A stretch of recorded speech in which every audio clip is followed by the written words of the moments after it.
Kannada news ಡಿಎನ್ಎಗೆ ಸ್ವಾಗತ. ನಾನು Praveen Kumbar.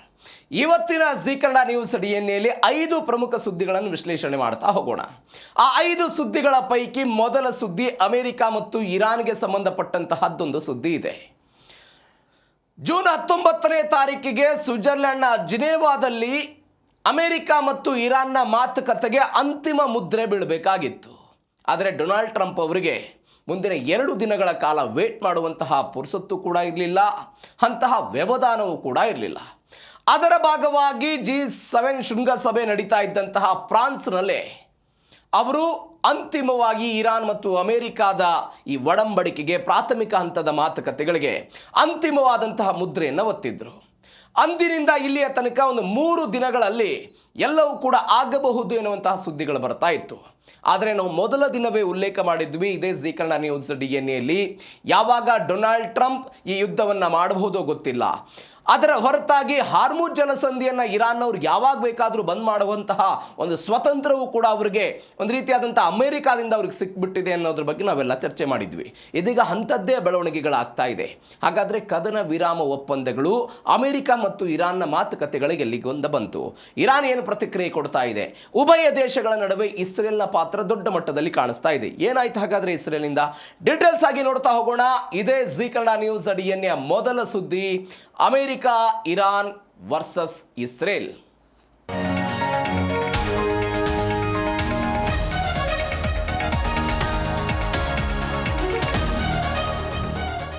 Iran ಮತ್ತು ಅಮೆರಿಕದ ನಡುವೆ ಯುದ್ಧ ಶುರುವಾಯಿತು. ಇದಕ್ಕೆ ಇಸ್ರೇಲ್ ಕಾರಣ ಅಂತ ಅಮೆರಿಕವು ಕೂಡ ಹೇಳಿಕೊಂಡಿದ್ದನ್ನು ನಾವು ನೋಡಿದ್ದೀವಿ. ಅಮೆರಿಕದ ಕೆಲವರು ಎಲ್ಲರೂ ಕೂಡ ಇಸ್ರೇಲ್ನ ಮಾತಿಗೆ ಪಣ ತೊಟ್ಟು ಅಮೆರಿಕ ಇರಾನ್ ಮೇಲೆ ದಾಳಿ ಮಾಡ್ತು ಅಂತ. ಆದರೆ ಇದೀಗ ಅಮೆರಿಕ ಮತ್ತು ಇರಾನ್ ನಡುವೆ ಮಾತುಕತೆ ಆಗಬೇಕು ಅಂತ ಹೇಳಿದ್ರೆ ಇಸ್ರೇಲೇ ಅಡ್ಡಗಾಲು ಹಾಕ್ತಿದೆ ಅನ್ನುವಂಥದ್ದೆಲ್ಲವೂ ಕೂಡ ಮೇಲ್ನೋಟಕ್ಕೆ ಗೊತ್ತಾಗ್ತಾ ಇದೆ. ಇದಕ್ಕೊಂದು ಬೆಸ್ಟ್ ಎಕ್ಸಾಂಪಲ್ ಯಾವುದು ಅಂತ ಹೇಳಿದ್ರೆ, ಇತ್ತೀಚೆಗೆ ಇರಾನ್ ಲೆಬನಾನ್ ಮೇಲೆ ದಾಳಿ ಮಾಡಿತು ಹೆಜ್ಬುಲ್ಲಾ ಕಾರಣಕ್ಕಾಗಿ. ಇರಾನ್ ಮತ್ತೆ ಇಸ್ರೇಲ್ ಮೇಲೆ ದಾಳಿ ಮಾಡಿತು. ಉಭಯ ರಾಷ್ಟ್ರಗಳ ನಡುವೆ ಡೊನಾಲ್ಡ್ ಟ್ರಂಪ್ ಅವರು ಬಂದು ಮಧ್ಯಸ್ಥಿಕೆಯನ್ನು ವಹಿಸಿದ್ರು, ದಾಳಿ ಮಾಡಬೇಡಿ ಅಂತ ಇಸ್ರೇಲ್ಗೆ ಬುದ್ಧಿ ಹೇಳುವ ಪ್ರಯತ್ನವನ್ನು ಮಾಡಿದ್ರು. ಯಾಕೆ ಅಂತ ಹೇಳಿದ್ರೆ ಅಮೆರಿಕಕ್ಕೊಂದು ಆತಂಕ ಇತ್ತು, ಇಸ್ರೇಲ್ ಮೇಲೆ ಇರಾನ್ ದಾಳಿ ಮಾಡಿದರೆ ಅಥವಾ ಇರಾನ್ ಮೇಲೆ ಇಸ್ರೇಲ್ ದಾಳಿ ಮಾಡಿದರೆ, ಲೆಬನಾನ್ ಮೇಲೆ ದಾಳಿ ಮಾಡಿದರೆ ಇರಾನ್ ನಾಳೆ ನನ್ನ ಜೊತೆಗೆ ಮಾತುಕತೆಗೆ ಬರುವುದಿಲ್ಲ ಎನ್ನುವಂತಹ ಆತಂಕ ಯಾರಿಗಿತ್ತು ಅಂತ ಹೇಳಿದ್ರೆ ಇದೇ ಅಮೆರಿಕ ಕಾಡ್ತಾ ಇತ್ತು. ಈ ಅಮೆರಿಕಕ್ಕೆ ಇಂಥದ್ದೊಂದು ಆತಂಕ ಕಾಡ್ತಾ ಇದ್ದಿದ್ದರ ಪರಿಣಾಮವಾಗಿ ಇಸ್ರೇಲನ್ನು ಹತ್ತಿಕ್ಕುವಂತಹ ಪ್ರಯತ್ನ ಆಗ್ತಾ ಇತ್ತು. ಆದರೆ ಇದೀಗ ಒನ್ಸ್ ಅಗೇನ್ ಅಮೆರಿಕ ಮತ್ತು ಇರಾನ್ ನಡುವೆ ಒಪ್ಪಂದವಾಗಿದ್ದನ್ನು ಇಸ್ರೇಲ್ನವರು ಒಪ್ತಾ ಇಲ್ಲ. ಯಾವುದೇ ಕಾರಣಕ್ಕೂ ಕೂಡ ನಮ್ಮ ಅಸ್ತಿತ್ವದ ವಿರುದ್ಧ ನಾವು ಅಮೆರಿಕಕ್ಕೆ ಮಣೆ ಹಾಕಲ್ಲ ಅಂತ ಇಸ್ರೇಲ್ನ ಭದ್ರತಾ ಸಚಿವರು, ಇಸ್ರೇಲ್ನ ಪ್ರಧಾನಿಗಳ ಹೇಳಿಕೆ ಕೊಟ್ಟಿದ್ದನ್ನು ನೋಡಿದ್ವಿ. ಅದರ ಭಾಗವಾಗಿ ಲೆಬನಾನ್ ಮೇಲೆ ದಾಳಿಯಾಯಿತು. ಹಾರ್ಮುಜ್ ಜಲಸಂಧಿಯನ್ನ ಒನ್ಸ್ ಅಗೇನ್ ಇರಾನ್ನವರು ಬಂದ್ ಮಾಡಿದ್ದಾರೆ. ಏನೇನು ಡೆವಲಪ್ಮೆಂಟ್ ಆಯಿತು ಡೀಟೇಲ್ಸ್ ನೋಡ್ತಾ ಹೋಗೋಣ. ಕದನ ವಿರಾಮ ಒಪ್ಪಂದದ ಹೊರತಾಗಿಯೂ ಕೂಡ ಲೆಬನಾನ್ನಲ್ಲಿ ಇಸ್ರೇಲ್ ದಾಳಿ ಮಾಡಿದೆ. ನೀವು ಯಾವಾಗ ಇರಾನನ್ನು ಕೆದಕಬೇಕು ಅಂತ ಇಸ್ರೇಲ್ಗೆ ಅನ್ಸುತ್ತಲ್ಲ, ಅದು ಒನ್ಸ್ ಅಗೇನ್ ದಾಳಿ ಮಾಡುವಂತಹ ಪ್ರದೇಶ ಯಾವುದು ಅಂತ ಹೇಳಿದ್ರೆ ಅದು ಲೆಬನಾನ್ನ ಹೆಜ್ಬುಲ್ಲಾವನ್ನ ಗುರಿಯಾಗಿಸಿಕೊಂಡು ಲೆಬನಾನ್ ಮೇಲೆ ದಾಳಿ ಮಾಡುತ್ತೆ. ಈ ಕಾರಣಕ್ಕಾಗಿ ಇರಾನ್ನವರು ಏನು ಮಾಡ್ತಾರೆ, ನಾವು ಅನೇಕ ಬಾರಿ ಇದ್ರ ಬಗ್ಗೆ ಚರ್ಚೆ ಮಾಡಿದ್ದೇವೆ. ಹೌತಿಗಳು ಹೆಜ್ಬುಲ್ಲಾದವರಾಗಿರ್ಬೋದು,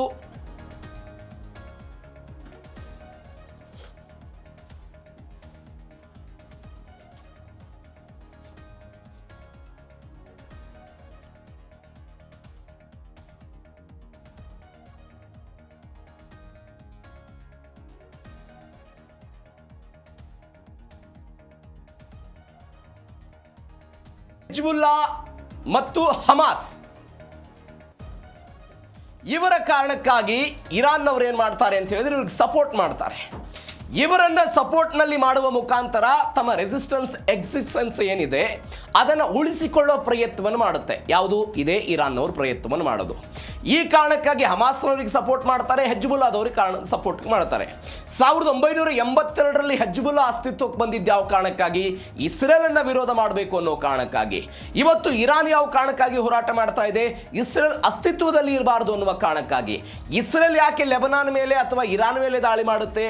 ಇರಾನ್ ಇರಬಾರದು ಅನ್ನುವ ಕಾರಣಕ್ಕಾಗಿ. ಉಭಯ ದೇಶಗಳ ನಡುವಿನ ಫೈಟಿಂಗು ಅಥವಾ ಉಭಯ ದೇಶಗಳ ನಡುವೆ ಇರುವಂತಹ ಈ ದ್ವೇಷತ್ವ ಯಾರಿಗೆ ಹೊಡೆತ ಕೊಡ್ತಾ ಇದೆ? ಅಮೆರಿಕ ಕೊಡ್ತಾ ಇದೆ. ಈಗ ಲೆಬನಾನ್ ಮೇಲೆ ದಾಳಿ ಮಾಡಿದ್ದಕ್ಕಾಗಿ ಇವರು ಏನು ಮಾಡಿದ್ರು? ಹಾರ್ಮುಜ್ ಜಲಸಂಧಿಯನ್ನು ಒನ್ಸ್ ಅಗೇನ್ ಬಂದ್ ಮಾಡಿದ್ದಾರೆ. ನಿಮಗೆ ನೋಡಿ, ನಾವು ಮೊನ್ನೆ ಇದ್ರ ಬಗ್ಗೆ ಸುದೀರ್ಘವಾಗಿ ಚರ್ಚೆ ಮಾಡುವಂತಹ ಸಮಯದಲ್ಲಿ ನಾವು ಅನೇಕ ಬಾರಿ ಇದ್ರ ಬಗ್ಗೆ ಹೇಳಿದ್ವಿ. ಅಮೆರಿಕದ ಖ್ಯಾತ ರಾಜತಾಂತ್ರಿಕರು ಇದ್ರ ಬಗ್ಗೆ ಉಲ್ಲೇಖ ಮಾಡಿದ್ರು. ಅಮೆರಿಕ ಈ ದಾಳಿಯಿಂದ ಪಡೆದುಕೊಂಡಿದ್ದೇನು, ಈ ಯುದ್ಧವನ್ನು ಮಾಡಿದ್ರಿಂದ ಪಡೆದುಕೊಂಡಿದ್ದೇನೋ, ಪಡೆದುಕೊಂಡಿದ್ದಕ್ಕಿಂತಲೂ ಕೂಡ ಕಳೆದುಕೊಂಡಿದ್ದೇ ಹೆಚ್ಚು ಅನ್ನುವಂಥ ವಿಶ್ಲೇಷಣೆಗಳು ಬಂದಿತ್ತು. ಹೆಂಗೆ ವಿಶ್ಲೇಷಣೆ? ಈಗ ನೋಡಿ, ಅಮೆರಿಕ ಮತ್ತು ಇರಾನ್ ನಡುವೆ ಒಪ್ಪಂದ ಆಗ್ತಾ ಇದೆ. ಇರಾನ್ಗೆ ಒಂದು ಸಡಿಲಿಕೆ ಸಿಕ್ತು, ಇರಾನ್ಗೆ ಒಂದು ಪ್ಲಾನ್ ಸಿಕ್ತು.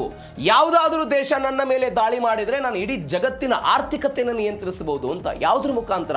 ಹಾರ್ಮುಜ್ ಜಲಸಂಧಿಯನ್ನು ಬಂದ್ ಮಾಡುವಂತರ ಮುಖಾಂತರ, ವಾಣಿಜ್ಯ ಹಡಗುಗಳ ಮೇಲೆ ದಾಳಿ ಮಾಡುವ ಮುಖಾಂತರ ಅದನ್ನು ನಿಯಂತ್ರಣ ಮಾಡಬಹುದು ಅಂತ ಯಾರಿಗನಿಸ್ತು? ಇರಾನ್ ಅವರಿಗಂತೂ. ಇದೇ ಕಾರಣಕ್ಕಾಗಿ ಇವತ್ತು ಇರಾನ್ ಏನ್ ಮಾಡ್ತಾ ಇದೆ? ಹಾರ್ಮುಜ್ ಜಲಸಂಧಿಯನ್ನು ಬಂದ್ ಮಾಡ್ತಾ ಇದೆ. ಅದು ಅಮೆರಿಕಕ್ಕೆ ಒಂದು ತಲೆನೋವಾಗಿ ಪರಿಣಮಿಸ್ತಾ ಇದೆ. ಆದ್ರೆ ಅಮೆರಿಕಾದವ್ರು ಏನು ಸುಮ್ಮನೆ ಕೊಡ್ತಾರ? ಟ್ರಂಪ್ ಅವರು ಹೇಳಿದ್ದಾರೆ, ಒಪ್ಪಂದದ ಮಾತುಕತೆಗಳು ಏನಾದರೂ ಜಾರಿಗೆ ಬರದೆ ಹೋದ್ರೆ ಒನ್ಸ್ ಅಗೇನ್ ನಾವು ಬಾಂಬ್ ಹಾಕೋದಕ್ಕೂ ಕೂಡ ಅಂಜುವಿಕೆ ಇಲ್ಲ, ನಾವು ದಾಳಿ ಮಾಡೇ ಮಾಡ್ತೀವಿ ಅಂತ ಡೊನಾಲ್ಡ್ ಟ್ರಂಪ್ ಅವರು ಹೇಳ್ತಾ ಇದ್ದಾರೆ. ಆದ್ರೆ ಇಸ್ರೇಲ್ ಲೆಬನಾನ್ ಮೇಲೆ ದಾಳಿ ಮಾಡಿದ್ದಕ್ಕೆ ಹಾರ್ಮುಜ್ ಒನ್ಸ್ ಅಗೇನ್ ಎಲ್ಲ ಬಂದಾಯಿತು. ಮತ್ತೊಂದು ಕಡೆ ಅಂತಿಮ ಒಪ್ಪಂದ, ಟ್ರಂಪ್ ಎಚ್ಚರಿಕೆ ಕೊಟ್ಟಿದ್ದಾರೆ. ಏನಂತ? ಇರಾನ್ 60 ದಿನಗಳ ಒಳಗಾಗಿ ಅಂತಿಮ ಒಪ್ಪಂದವಾಗದಿದ್ರೆ ಹಾರ್ಮುಜ್ನಲ್ಲಿ ಸಾಗುವಂತಹ ಹಡಗುಗಳಿಗೆ USA ಸುಂಕವನ್ನು ವಿಧಿಸ್ತೀವಿ ಅಂತ. ಒಂದು ಆಶ್ಚರ್ಯಕರ ಬೆಳವಣಿಗೆ ಇದು. ನಾವು ಅನೇಕ ಬಾರಿ ಚರ್ಚೆ ಮಾಡಿದ ಹಾಗೆ ಅಂತಾರಾಷ್ಟ್ರೀಯ ಕಡಲು ನಿಯಮಗಳ ಪ್ರಕಾರ ಯಾವುದೇ ಜಲಸಂಧಿಗಳಿಗೆ ಸುಂಕ ಅಥವಾ ಟೋಲ್ ಅನ್ನು ವಿಧಿಸುವುದಕ್ಕೆ ಅವಕಾಶಗಳಿಲ್ಲ. ಎಲ್ಲ ವಾಣಿಜ್ಯ ಹಡಗುಗಳು ಕೂಡ ಹಾರ್ಮುಜ್ ಜಲಸಂಧಿ ಸೇರಿದಂತೆ ಎಲ್ಲಾ ಜಲಸಂಧಿಗಳು, ಅಂದ್ರೆ ನೈಸರ್ಗಿಕವಾಗಿ ಉಗಮವಾಗಿರುವಂತಹ ಎಲ್ಲಾ ಜಲಸಂಧಿಗಳಲ್ಲೂ ಕೂಡ ವಾಣಿಜ್ಯ ಹಡಗುಗಳು ಮುಕ್ತವಾಗಿ ಸಂಚರಿಸಬೇಕು.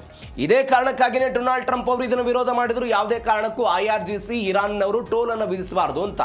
ಇದೀಗ ಡೊನಾಲ್ಡ್ ಟ್ರಂಪ್ ಹೇಳ್ತಾ ಇದ್ದಾರೆ, 60 ದಿನಗಳ ಒಳಗಾಗಿ ಅಂತಿಮ ಒಪ್ಪಂದ ಆಗದೇ ಇದ್ರೆ ಹಾರ್ಮುಜ್ ಜಲಸಂಧಿಯಲ್ಲಿ ಸಾಗುವಂತಹ ಎಲ್ಲ ಹಡಗುಗಳಿಗೆ ನಾವು ಸುಂಕವನ್ನು ವಿಧಿಸ್ತೀವಿ ಅಂತ ಒಂದು ಎಚ್ಚರಿಕೆ ಕೊಡೋ ಪ್ರಯತ್ನವನ್ನು ಮಾಡ್ತಾ ಇರೋದು. ಹೆಂಗಿದು ಬೆಳವಣಿಗೆ? ಇದೀಗ ಪ್ರಾಥಮಿಕ ಕದನ ವಿರಾಮ ಒಪ್ಪಂದ ಆಗಿದೆ ಇರಾನ್ ಮತ್ತು ಅಮೆರಿಕದ ನಡುವೆ. ಇದು ಶಾಶ್ವತವಾದಂತಹ ಕದನ ವಿರಾಮ ಒಪ್ಪಂದ ಆಗಬೇಕು, ಶಾಶ್ವತವಾಗಿ ಆಗಬೇಕು. ಇದೀಗ ಶಾಶ್ವತವಾಗಿ ಆಗಬೇಕು ಅಂತ ಹೇಳಿದ್ರೆ ಇರಾನ್ ಏನು ಮಾಡಬೇಕು?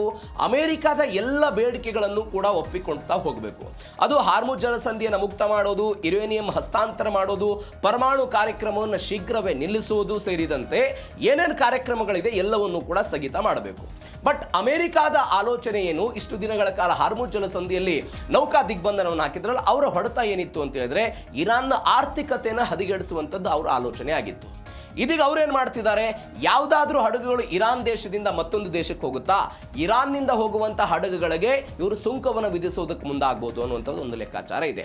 ಅಥವಾ ಬೇರೊಂದು ದೇಶದ ಹಡಗು ಏನಾದರೂ ಇರಾನ್ಗೆ ಹೋಗ್ತಾ ಇದೆ ಅಂತ ಹೇಳಿದ್ರೆ ಬೇರೆ ಬೇರೆ ಸರಕು ಸಾಮಗ್ರಿಗಳನ್ನು ತೆಗೆದುಕೊಂಡು ಆ ಹಡಗುಗಳ ಮೇಲೂ ಕೂಡ ಸುಂಕವನ್ನು ವಿಧಿಸಬಹುದು.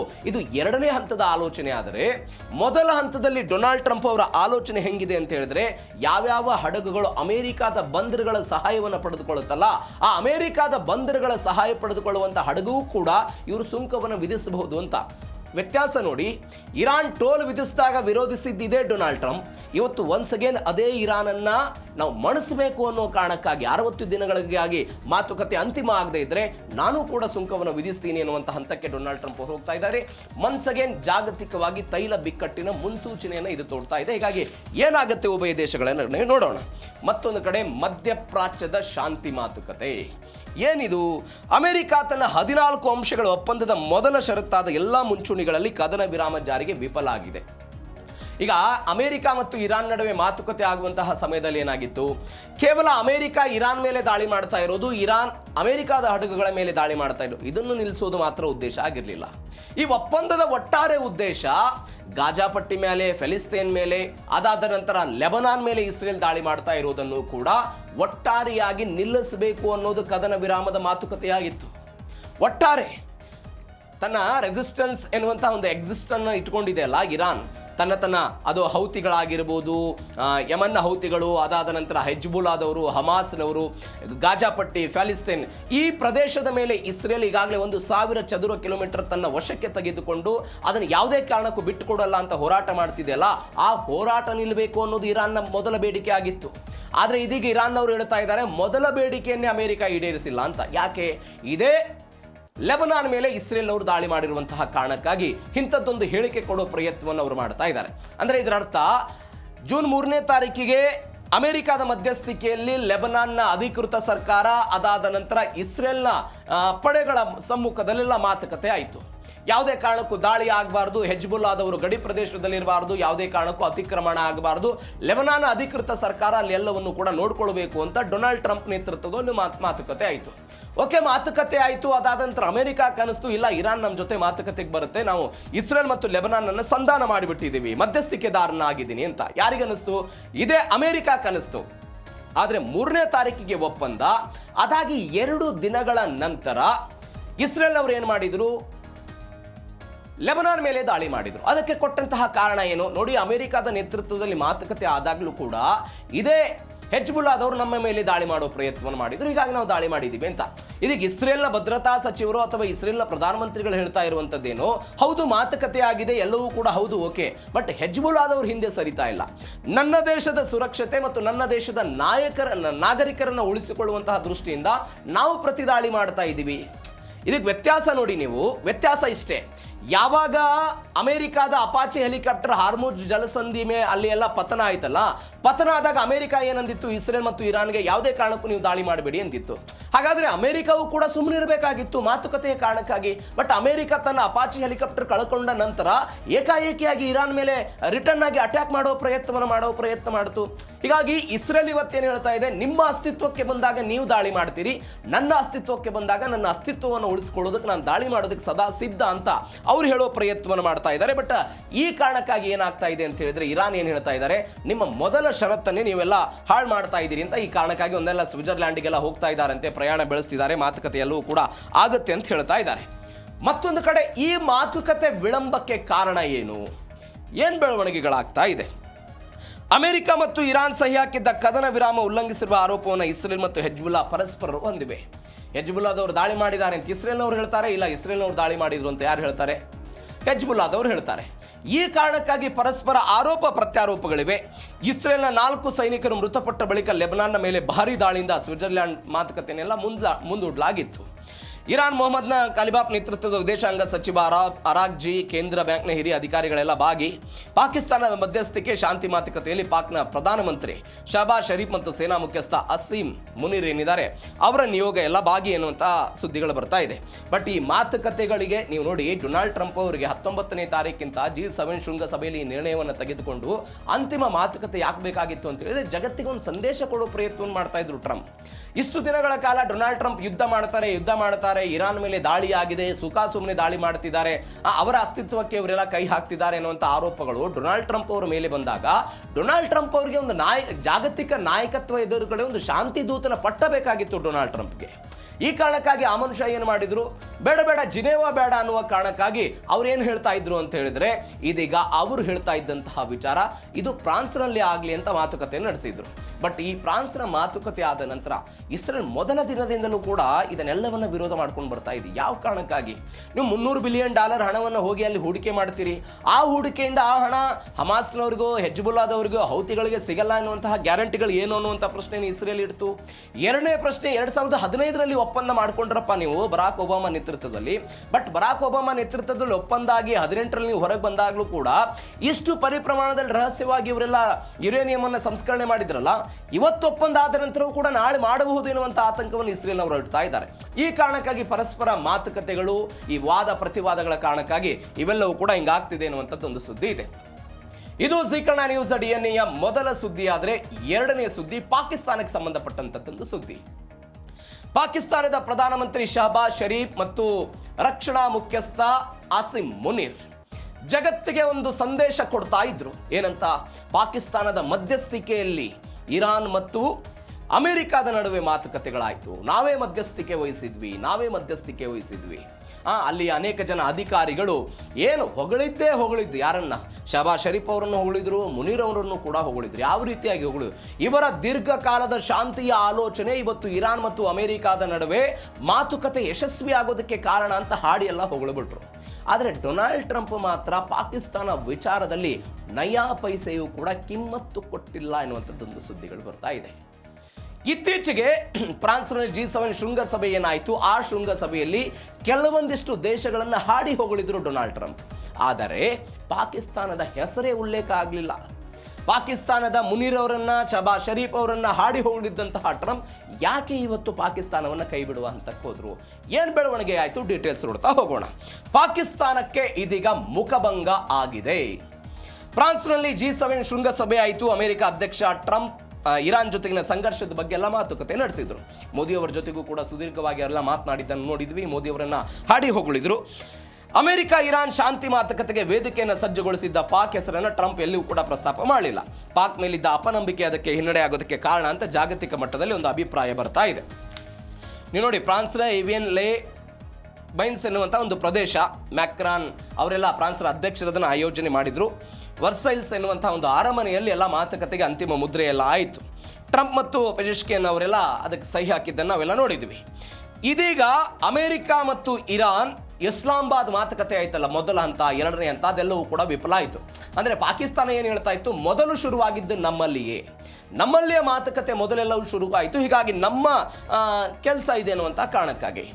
ಎರಡನೇದ್ದು, ಇರಾನ್ ಜೊತೆಗೆ ನಿಕಟವಾದಂತಹ ಸಂಪರ್ಕವನ್ನು ಯಾರು ಹೊಂದಿದ್ರು? ಇದೇ ಪಾಕಿಸ್ತಾನದವರು ಹೊಂದಿದ್ರು. ಹೀಗಾಗಿ ಅಮೆರಿಕಾದ 14 ಬೇಡಿಕೆಗಳನ್ನು ಇರಾನ್ ಮುಂದೆ ತೆಗೆದುಕೊಂಡು ಹೋಗುವುದು, ಇರಾನ್ನ ಕೆಲ ಬೇಡಿಕೆಗಳನ್ನು ಅಮೆರಿಕಾಗೆ ತಂದು ತಲುಪಿಸುವಂತಹ ಒಂದು ಮೀಡಿಯೇಟರ್, ಮಧ್ಯಸ್ಥಿಕೆ ಕೆಲಸವನ್ನು ಯಾರು ಮಾಡಿದ್ರು? ಇದೇ ಪಾಕಿಸ್ತಾನದವರು ಮಾಡಿದ್ರು. ಮತ್ತೊಂದು ಕಡೆ ಟ್ರಂಪ್ ಯಾಕಾದ್ರೆ ಪಾಕಿಸ್ತಾನವನ್ನು ತೆಗೆದುಕೊಂಡು ಬರಲಿಲ್ಲ ಅನ್ನೋದಕ್ಕೆ 3 ಕಾರಣಗಳನ್ನು ಕೊಡ್ತಾ ಇದ್ದಾರೆ. ಒಂದು, ಇದರ ಕ್ರೆಡಿಟ್ ಅನ್ನ ಜಾಗತಿಕ ನಾಯಕರಿಗೆ ಕೊಡಬೇಕು ಅಥವಾ ಫ್ರಾನ್ಸ್ G7 ನಾಯಕರಿಗೆ ಕೊಡಬೇಕು ಎನ್ನುವಂಥ ಆಲೋಚನೆ ಟ್ರಂಪ್ ಅವ್ರಿಗೆ ಇತ್ತಂತೆ ಅನ್ನುವಂಥ ವಿಶ್ಲೇಷಣೆಗಳು ಒಂದು. ಎರಡನೇದು, ಡೊನಾಲ್ಡ್ ಟ್ರಂಪ್ ಅವರ ವೈಯಕ್ತಿಕ ಶೈಲಿಯನ್ನು ನೀವು ಗಮನಿಸಿ. ವೈಯಕ್ತಿಕ ಶೈಲಿ ಹೆಂಗಿದೆ ಅಂತ ಹೇಳಿದ್ರೆ, ನಾನು ಅಧಿಕಾರಕ್ಕೆ ಬಂದ ನಂತರ 10 ಯುದ್ಧಗಳನ್ನು ಇದುವರೆಗೂ ಕೂಡ ತಡೆದಿದ್ದೀನಿ, 10 ಯುದ್ಧಗಳಿಗೆ ಕದನ ವಿರಾಮವನ್ನು ಘೋಷಣೆ ಮಾಡಿದ್ದೀನಿ ಅಂತ ಯಾರು ಹೇಳ್ತಾ ಇದ್ರು? ಇದೇ ಡೊನಾಲ್ಡ್ ಟ್ರಂಪ್ ಅವರು ಹೇಳ್ತಾ ಇದ್ರು. ಅಂದ್ರೆ ಡೊನಾಲ್ಡ್ ಟ್ರಂಪ್ ಅವರ ಆಲೋಚನೆ, ನನ್ನನ್ನ ಬಿಟ್ಟು ಮತ್ತೊಬ್ಬರಿಗೆ ಈ ಕ್ರೆಡಿಟ್ ಯಾವ ಕಾರಣಕ್ಕೂ ಕೂಡ ಹೋಗಬಾರದು ಅನ್ನುವ ಕಾರಣಕ್ಕಾಗಿ ಇಂಥದ್ದೊಂದು ಹೇಳಿಕೆಯನ್ನು ಮಾಡಿದ್ರು ಅಂತ. ಎರಡು, ಮೂರನೇ ಬೆಳವಣಿಗೆ ಒಂದು ಆಶ್ಚರ್ಯಕರ ಮತ್ತು ಅತ್ಯಂತ ಮುಖ್ಯವಾದಂತಹ ಕಾರಣ ಏನು ಅಂತ ಹೇಳಿದ್ರೆ, ಅಮೆರಿಕ ಮತ್ತು ಪಾಕಿಸ್ತಾನದ ಸಂಬಂಧ ಹಳಸ್ತಾ ಹೋಗ್ತಾ ಇರೋದು. ಈ ಹಿಂದೆ ಡೊನಾಲ್ಡ್ ಟ್ರಂಪ್ ಅಧಿಕಾರದ ಅವಧಿಯಲ್ಲಿ ಸಮಯದಲ್ಲಿ ಪಾಕಿಸ್ತಾನಕ್ಕೆ $1 ಬಿಲಿಯನ್ ಹಣವನ್ನು ಸಹಾಯದ ರೂಪದಲ್ಲಿ ಕೊಟ್ಟರು. IMF ನಿಂದ ಸಾಲ ಸಿಗೋದಕ್ಕೂ ಕೂಡ ಇದೇ ಅಮೆರಿಕಾದವರು ಕಾರಣ ಆಗಿದ್ರು. ಆದರೆ ಯಾವಾಗ ಅಮೆರಿಕದ ಹಣವನ್ನು ಬಳಸಿ ಇದೇ ಪಾಕಿಸ್ತಾನ ಭಯೋತ್ಪಾದನೆಗೆ ಪುಷ್ಟಿ ಕೊಡ್ತಾ ಬಂತಲ್ಲ, ಭಯೋತ್ಪಾದಕರನ್ನು ಹುಟ್ಟು ಹಾಕುವ ಪ್ರಯತ್ನವನ್ನು ಮಾಡ್ತಾ ಬಂತಲ್ಲ, ಅವತ್ತಿನಿಂದ ಅಮೆರಿಕ ಕಾಣಿಸ್ತಾಗ ಶುರುವಾಯಿತು, ನಾವು ಇವರಿಗೆ ಹಣವನ್ನು ಕೊಡೋದು ವೇಸ್ಟು ಅಂತ. ಈ ಆಲೋಚನೆಯ ಕಾರಣಕ್ಕಾಗಿ ಅಮೆರಿಕ ಮತ್ತು ಪಾಕಿಸ್ತಾನದ ನಡುವೆ ಕೆಲವೊಂದಿಷ್ಟು ಭಿನ್ನಾಭಿಪ್ರಾಯಗಳು ಬಂದಿದೆ. ಈ ಕಾರಣಕ್ಕಾಗಿ ಅವರೆಲ್ಲ ಹೋಗ್ತಾ ಇದ್ದಾರೆ ಅನ್ನುವಂಥದ್ದೆಲ್ಲವೂ ಕೂಡ ಸುದ್ದಿ ಆಗ್ತಾ ಇದೆ. ನಾನು ಮೊನ್ನೆ ನಿಮಗೊಂದು ಬೆಸ್ಟ್ ಎಕ್ಸಾಂಪಲ್ ಕೊಟ್ಟೆ. ಏನು ಅಂತ ಹೇಳಿದ್ರೆ, ಈ ಒಪ್ಪಂದ ಮಾತುಕತೆಗಾಗಿ ಪಾಕಿಸ್ತಾನ ಕೇವಲ ಒಂದು ಜಾಗ ಕೊಟ್ಟಿದೆ ಅಷ್ಟೇ. ಮೊನ್ನೆ ಒಂದು ಎಕ್ಸಾಂಪಲ್ ಹೇಳಿದೆ ನಾನು. ಒಂದು ಹೋಟೆಲ್ನಲ್ಲಿ ಯಾವುದೋ ಒಂದು ಖರೀದಿ ಒಪ್ಪಂದ ಆಗ್ತಾ ಇರುತ್ತೆ. ಯಾರೋ ಖರೀದಿ ಮಾಡ್ತಿದ್ದಾರೆ, ಒಬ್ಬ ವ್ಯಕ್ತಿ ಮಾರಾಟ ಮಾಡ್ತಾ ಇದ್ದಾರೆ. ಈ ಖರೀದಿ ಮತ್ತು ಮಾರಾಟ ಮಾಡೋರಿಗೆ ಒಂದು ಸ್ಥಳ ಬೇಕು ಮಾತುಕತೆಗೆ. ಆ ಸ್ಥಳ ಯಾವುದು? ಹೋಟೆಲ್ಗೆ ಹೋಗ್ತಾರೆ, ಅಲ್ಲಿ ಒಂದು ತಿಂಡಿ ತಿಂತ ಏನೋ ಮಾತುಕತೆ ನಡೆಸಿ ಅವರ ವ್ಯವಹಾರಗಳನ್ನು ಮುಗಿಸ್ಕೊಂಡು ಹೋಗ್ತಾರೆ. ಈ ವ್ಯವಹಾರಕ್ಕೆ ಏನಾದರೂ ಹೋಟೆಲ್ ಮಾಲೀಕ, ಹೋಟೆಲ್ನ ಸಿಬ್ಬಂದಿ ಸಹಾಯ ಮಾಡಿದ್ರೆ ಅವತ್ತು ಏನು ಮಾಡ್ಬೋದು ನಾವು? ಇಲ್ಲ, ಹೋಟೆಲ್ನವ್ರ ಸಹಾಯ ಇದೆ ಅಂತ ಹೇಳ್ಬೋದು. ಬಟ್ ಜಾಗತಿಕ ತಾಂತ್ರಿಕರು ಹೇಳ್ತಾ ಇದ್ದಾರೆ ಪಾಕಿಸ್ತಾನದ ಸಹಾಯವೇ ಇಲ್ಲ, ಕೇವಲ ಅವರು ಜಾಗವನ್ನು ಕೊಟ್ಟಿದ್ದಾರೆ ಅಂತ. ಹೀಗಾಗಿ ಟ್ರಂಪ್ ಅವರ ಆಲೋಚನೆಯು ಕೂಡ ಹಾಗೆ ಇರಬಹುದು. ಹೀಗಾಗಿ ಅದನ್ನ ತಳ್ಳು ಹಾಕುವಂತಹ ಪ್ರಯತ್ನವನ್ನು ಮಾಡಿದ್ದಾರೆ ಅಂತ. ಇವೆಲ್ಲದರ ನಡುವೆ ಒಮಾನ್ ಒಂದು ರಾಜತಾಂತ್ರಿಕವಾಗಿ ಯಶಸ್ಸನ್ನು ಕಂಡಿದೆ. ಒಮಾನ್ ರಾಜತಾಂತ್ರಿಕ ಯಶಸ್ಸೇನು? ಯಾವ ಕಾರಣಕ್ಕಾಗಿ? ಒಮಾನ್ ಹೀರೋ ಆಗಿ ಹೊರಹೊಮ್ಮೋದಕ್ಕೆ ಅದರ ಪ್ರಾಮಾಣಿಕ ರಾಜತಾಂತ್ರಿಕತೆಯೇ ಕಾರಣ ಅಂತ ವಿಶ್ಲೇಷಣೆಗಳು ಬರ್ತಾ ಇದೆ. ನಾವು ಅನೇಕ ಬಾರಿ ಹೇಳಿದ್ದೀವಿ, ಇರಾನ್ನ ಜೊತೆಗೆ ಗಡಿ ಹಂಚಿಕೊಂಡಿರುವಂತಹ ಒಮಾನ್ ಸಾಂಸ್ಕೃತಿಕವಾಗಿ ಇರಾನ್ ಮೇಲೆ ಡಿಪೆಂಡೆನ್ಸಿ ಇದೆ. ಆದರೆ ಮಿಲಿಟರಿ ಮತ್ತು ಶಸ್ತ್ರಾಸ್ತ್ರಗಳ ವಿಚಾರಕ್ಕೆ ಬಂದರೆ ನೀವು ಅಮೆರಿಕದ ಮೇಲೆ ಜಾಸ್ತಿ ಡಿಪೆಂಡೆನ್ಸಿ ಇದೆ. ಸುದೀರ್ಘ ಒಂದು 50 ವರ್ಷಗಳ ಸಂಬಂಧ ಇದೆ ಅಮೆರಿಕ ಮತ್ತು ಒಮಾನ್ನದ್ದು. ಈ ಹಿಂದೆ ಇದ್ದಂತಹ ರಾಜರು, ಈಗ ಬಂದಂತಹ ಅನೇಕ ಜನ ಆಡಳಿತ ನಡೆಸುವಂತಹ ವ್ಯಕ್ತಿಗಳು ಅಮೆರಿಕದ ಜೊತೆಗೆ ಉತ್ತಮ ಸಂಬಂಧವನ್ನು ಹೊಂದಿದ್ದಾರೆ. ಇಸ್ರೇಲ್ ಹಮಾಸ್ ಮಧ್ಯೆ ರಹಸ್ಯ ಮಾತುಕತೆ ಯಶಸ್ವಿಯಾಗಿ ಇದೇ ಒಮಾನ್ ಅವರು ನಡೆಸಿದ್ರು. ಜಾಗತಿಕ ಮಟ್ಟದಲ್ಲಿ ತಟಸ್ಥವಾದಂತಹ ನಿಲುವುಗಳ ಮುಖಾಂತರ ಅವರು ತಟಸ್ಥ ನಿಲುವನ್ನು ಹೊಂದಿದ್ದಾರೆ. ಬೇರೆ ಬೇರೆ ದೇಶಗಳು ಬಿಡಿ, ಇದೇ ಇರಾನ್ ಮತ್ತು ಅಮೆರಿಕಾದ ನಡುವೆ 2015ರಲ್ಲಿ ಬರಾಕ್ ಒಬಾಮಾ ಒಪ್ಪಂದ ಮಾಡಿಕೊಂಡ್ರಲ್ಲ ಪರಮಾಣು ವಿಚಾರಕ್ಕೆ ಸಂಬಂಧಪಟ್ಟಂತೆ, ಆ ಮೊದಲ ಮಾತುಕತೆಗಳು ಶುರುವಾಗಿದ್ದು ಇದೇ ಒಮಾನ್ನಲ್ಲಿ. ಇದು ಗಮನಿಸಬೇಕಾದಂತಹ ಸಂಗತಿ. ಒಮಾನ್ನಲ್ಲಿ ಶುರುವಾಯಿತು. ಅದಾದ ನಂತರ ಜಿನೇವಾ ಸ್ವಿಟ್ಜರ್ಲ್ಯಾಂಡ್ನಲ್ಲಿ ಅಲ್ಲಿ ಹೋಯಿತು. ನಿಮಗೆ ಈ ದೇಶಕ್ಕೆ ಏನಂತ ಕರೀತಾರೆ ಅಂತ ಹೇಳಿದ್ರೆ, ಒಮಾನ್ ದೇಶಕ್ಕೆ ಏನಂತ ಕರೀತಾರೆ ಅಂತ ಹೇಳಿದ್ರೆ, ಮಧ್ಯಪ್ರಾಚ್ಯದ ಸ್ವಿಟ್ಜರ್ಲ್ಯಾಂಡ್ ಅಂತ ಕರೀತಾರೆ ಇದನ್ನು. ಯಾವ ಕಾರಣಕ್ಕಾಗಿ? ಯಾವ ದೇಶಕ್ಕೂ ಕೂಡ ಅವರು ಸಪೋರ್ಟ್ ಆಗಲ್ಲ, ಯಾವುದೇ ಕಾಳಗ ಇದ್ರೂ ಕೂಡ ಇವರು ತಟಸ್ಥ ನಿಲುವನ್ನು ಹೊಂದಿರೋದು. ಎಲ್ಲರಿಗೂ ಕೂಡ ಮಿತ್ರ ಆಗ್ತಾರೆ, ಯಾರಿಗೂ ಕೂಡ ಶತ್ರು ಅಲ್ಲ ಅನ್ನುವಂತಹ ಒಂದು ನಿಲುವನ್ನು ಅವರೆಲ್ಲ ಹೊಂದಿದ್ದಾರೆ. ಈ ಕಾರಣಕ್ಕಾಗಿ ಅವರೆಲ್ಲ ಒಂದು ಪ್ರಯತ್ನವನ್ನು ಮಾಡ್ತಾ ಇರೋದು. ನೀವು ನೋಡಿ 1980ರಲ್ಲಿ ಅಮೆರಿಕ ಮತ್ತು ಒಮಾನ್ ನಡುವೆ ಒಂದು ಮಿಲಿಟರಿ ಒಪ್ಪಂದ ಆಗುತ್ತೆ. ಈ ಮಿಲಿಟರಿ ಒಪ್ಪಂದ ಆದ ನಂತರ ಅತಿ ಹೆಚ್ಚು ಮಿಲಿಟರಿ ಸಾಮಗ್ರಿಗಳನ್ನು ಎಲ್ಲಿಂದ ಖರೀದಿ ಮಾಡೋ ಪ್ರಯತ್ನವನ್ನು ಮಾಡ್ತಾರೆ? ಅಮೆರಿಕಾದಿಂದ ಇದೇ ಒಮಾನ್ ಅವರು ಖರೀದಿ ಮಾಡ್ತಾ ಬಂದರು. ಆದರೆ ಇರಾನ್ನ ಜೊತೆಗೆ ಗಡಿಯನ್ನು ಹಂಚಿಕೊಂಡು ಇಲ್ಲ, ಇರಾನ್ ಅಮೆರಿಕದ ಶತ್ರು ದೇಶ ಅನ್ನುವ ಕಾರಣಕ್ಕಾಗಿ ಅಮೆರಿಕವನ್ನು ದ್ವೇಷಿಸೋದು ಇಲ್ಲ. ನೀವು ಇರಾನ್ ಜೊತೆಗೂ ಕೂಡ ಸಹಕಾರಿಯಾಗಿರ್ಬೇಕು. ಯಾಕೆ ಅಂತ ಹೇಳಿದ್ರೆ ಇರಾನ್ನ ಮಿಲಿಟರಿ ಪಡೆಯೂ ಕೂಡ ದೊಡ್ಡ ಮಟ್ಟದಲ್ಲಿದೆ. ನಾಳೆ ಇವರ ಜೊತೆಗೆ ಏನಾದರೂ ನನ್ನ ಖ್ಯಾತಿಯನ್ನು ತಗೊಳ್ಳು ಜಗಳ ಮಾಡಿಕೊಂಡ್ರೆ ನನ್ನ ಮೇಲೆ ದಾಳಿ ಆಗಬಹುದು ಎನ್ನುವಂಥದ್ದೊಂದು ಆತಂಕ ಯಾರಿಗಿದೆ ಅಂತ ಹೇಳಿದ್ರೆ ಒಮಾನ್ ಅವರಿಗಿದೆ. ಎಲ್ಲಕ್ಕಿಂತ ಪ್ರಮುಖವಾಗಿ ಒಮಾನ್ ಯಾಕೆ ಈ ತಟಸ್ಥ ನಿಲುವನ್ನು ಹೊಂದುತ್ತೆ ಅಂತ ಹೇಳಿದ್ರೆ, ನೀವು ಇರಾನ್ನಲ್ಲಿ ಶಿಯಾ ಮುಸ್ಲಿಮರು ಜಾಸ್ತಿ ಇದ್ದಾರೆ, ಮಧ್ಯಪ್ರಾಚ್ಯದ ಬೇರೆ ಬೇರೆ ದೇಶಗಳಲ್ಲಿ ಸುನ್ನಿ ಮುಸ್ಲಿಮರು ಜಾಸ್ತಿ ಇದ್ದಾರೆ. ಬಟ್ ನಿಮ್ಮ ಒಮಾನ್ ದೇಶದಲ್ಲಿ ಇಬಾದಿ ಎನ್ನುವಂಥದ್ದೊಂದು ಸಿದ್ಧಾಂತ ಇದೆ. ಇಬಾದಿ ಅಂತ ಅವರು ಶಿಯಾ ಮತ್ತು ಸುನ್ನಿಯನ್ನು ವಿರೋಧ ಮಾಡೋದಕ್ಕಿಂತಲೂ ಹೆಚ್ಚಾಗಿಯೂ ಕೂಡ ಈ ಉಗ್ರತ್ವವಾದ ಅಥವಾ ದಾಳಿಯ ಪ್ರಚೋದನೆ ಎಲ್ಲವನ್ನೂ ಕೂಡ ಈ ಇಬಾದಿ ಸಿದ್ಧಾಂತ ವಿರೋಧ ಮಾಡುತ್ತೆ. ಈ ಕಾರಣಕ್ಕಾಗಿ ಅವರು ತಟಸ್ಥ ಉಳಿತಾರೆ ಅಂತ ಒಂದು. ಎರಡನೇದ್ದು 1970 ಆ ಸಮಯದಲ್ಲಿ ಸುಲ್ತಾನ್ ಕಾಬೂಸ್ ಬಿಲ್ ಸೈದ್ ಅನ್ನುವಂಥ ಒಬ್ಬ ರಾಜ ಅಲ್ಲಿ ಅಧಿಕಾರಕ್ಕೆ ಬರ್ತಾನೆ. ಈ ಅಧಿಕಾರಕ್ಕೆ ಬಂದ ನಂತರ ಒಂದು ಬೆಳವಣಿಗೆ ಆಗುತ್ತೆ. ಇಡೀ ದೇಶ ಬಡತನದಲ್ಲಿ ಬೆಂದು ಹೋಗ್ಬಿಟ್ಟಿರುತ್ತೆ.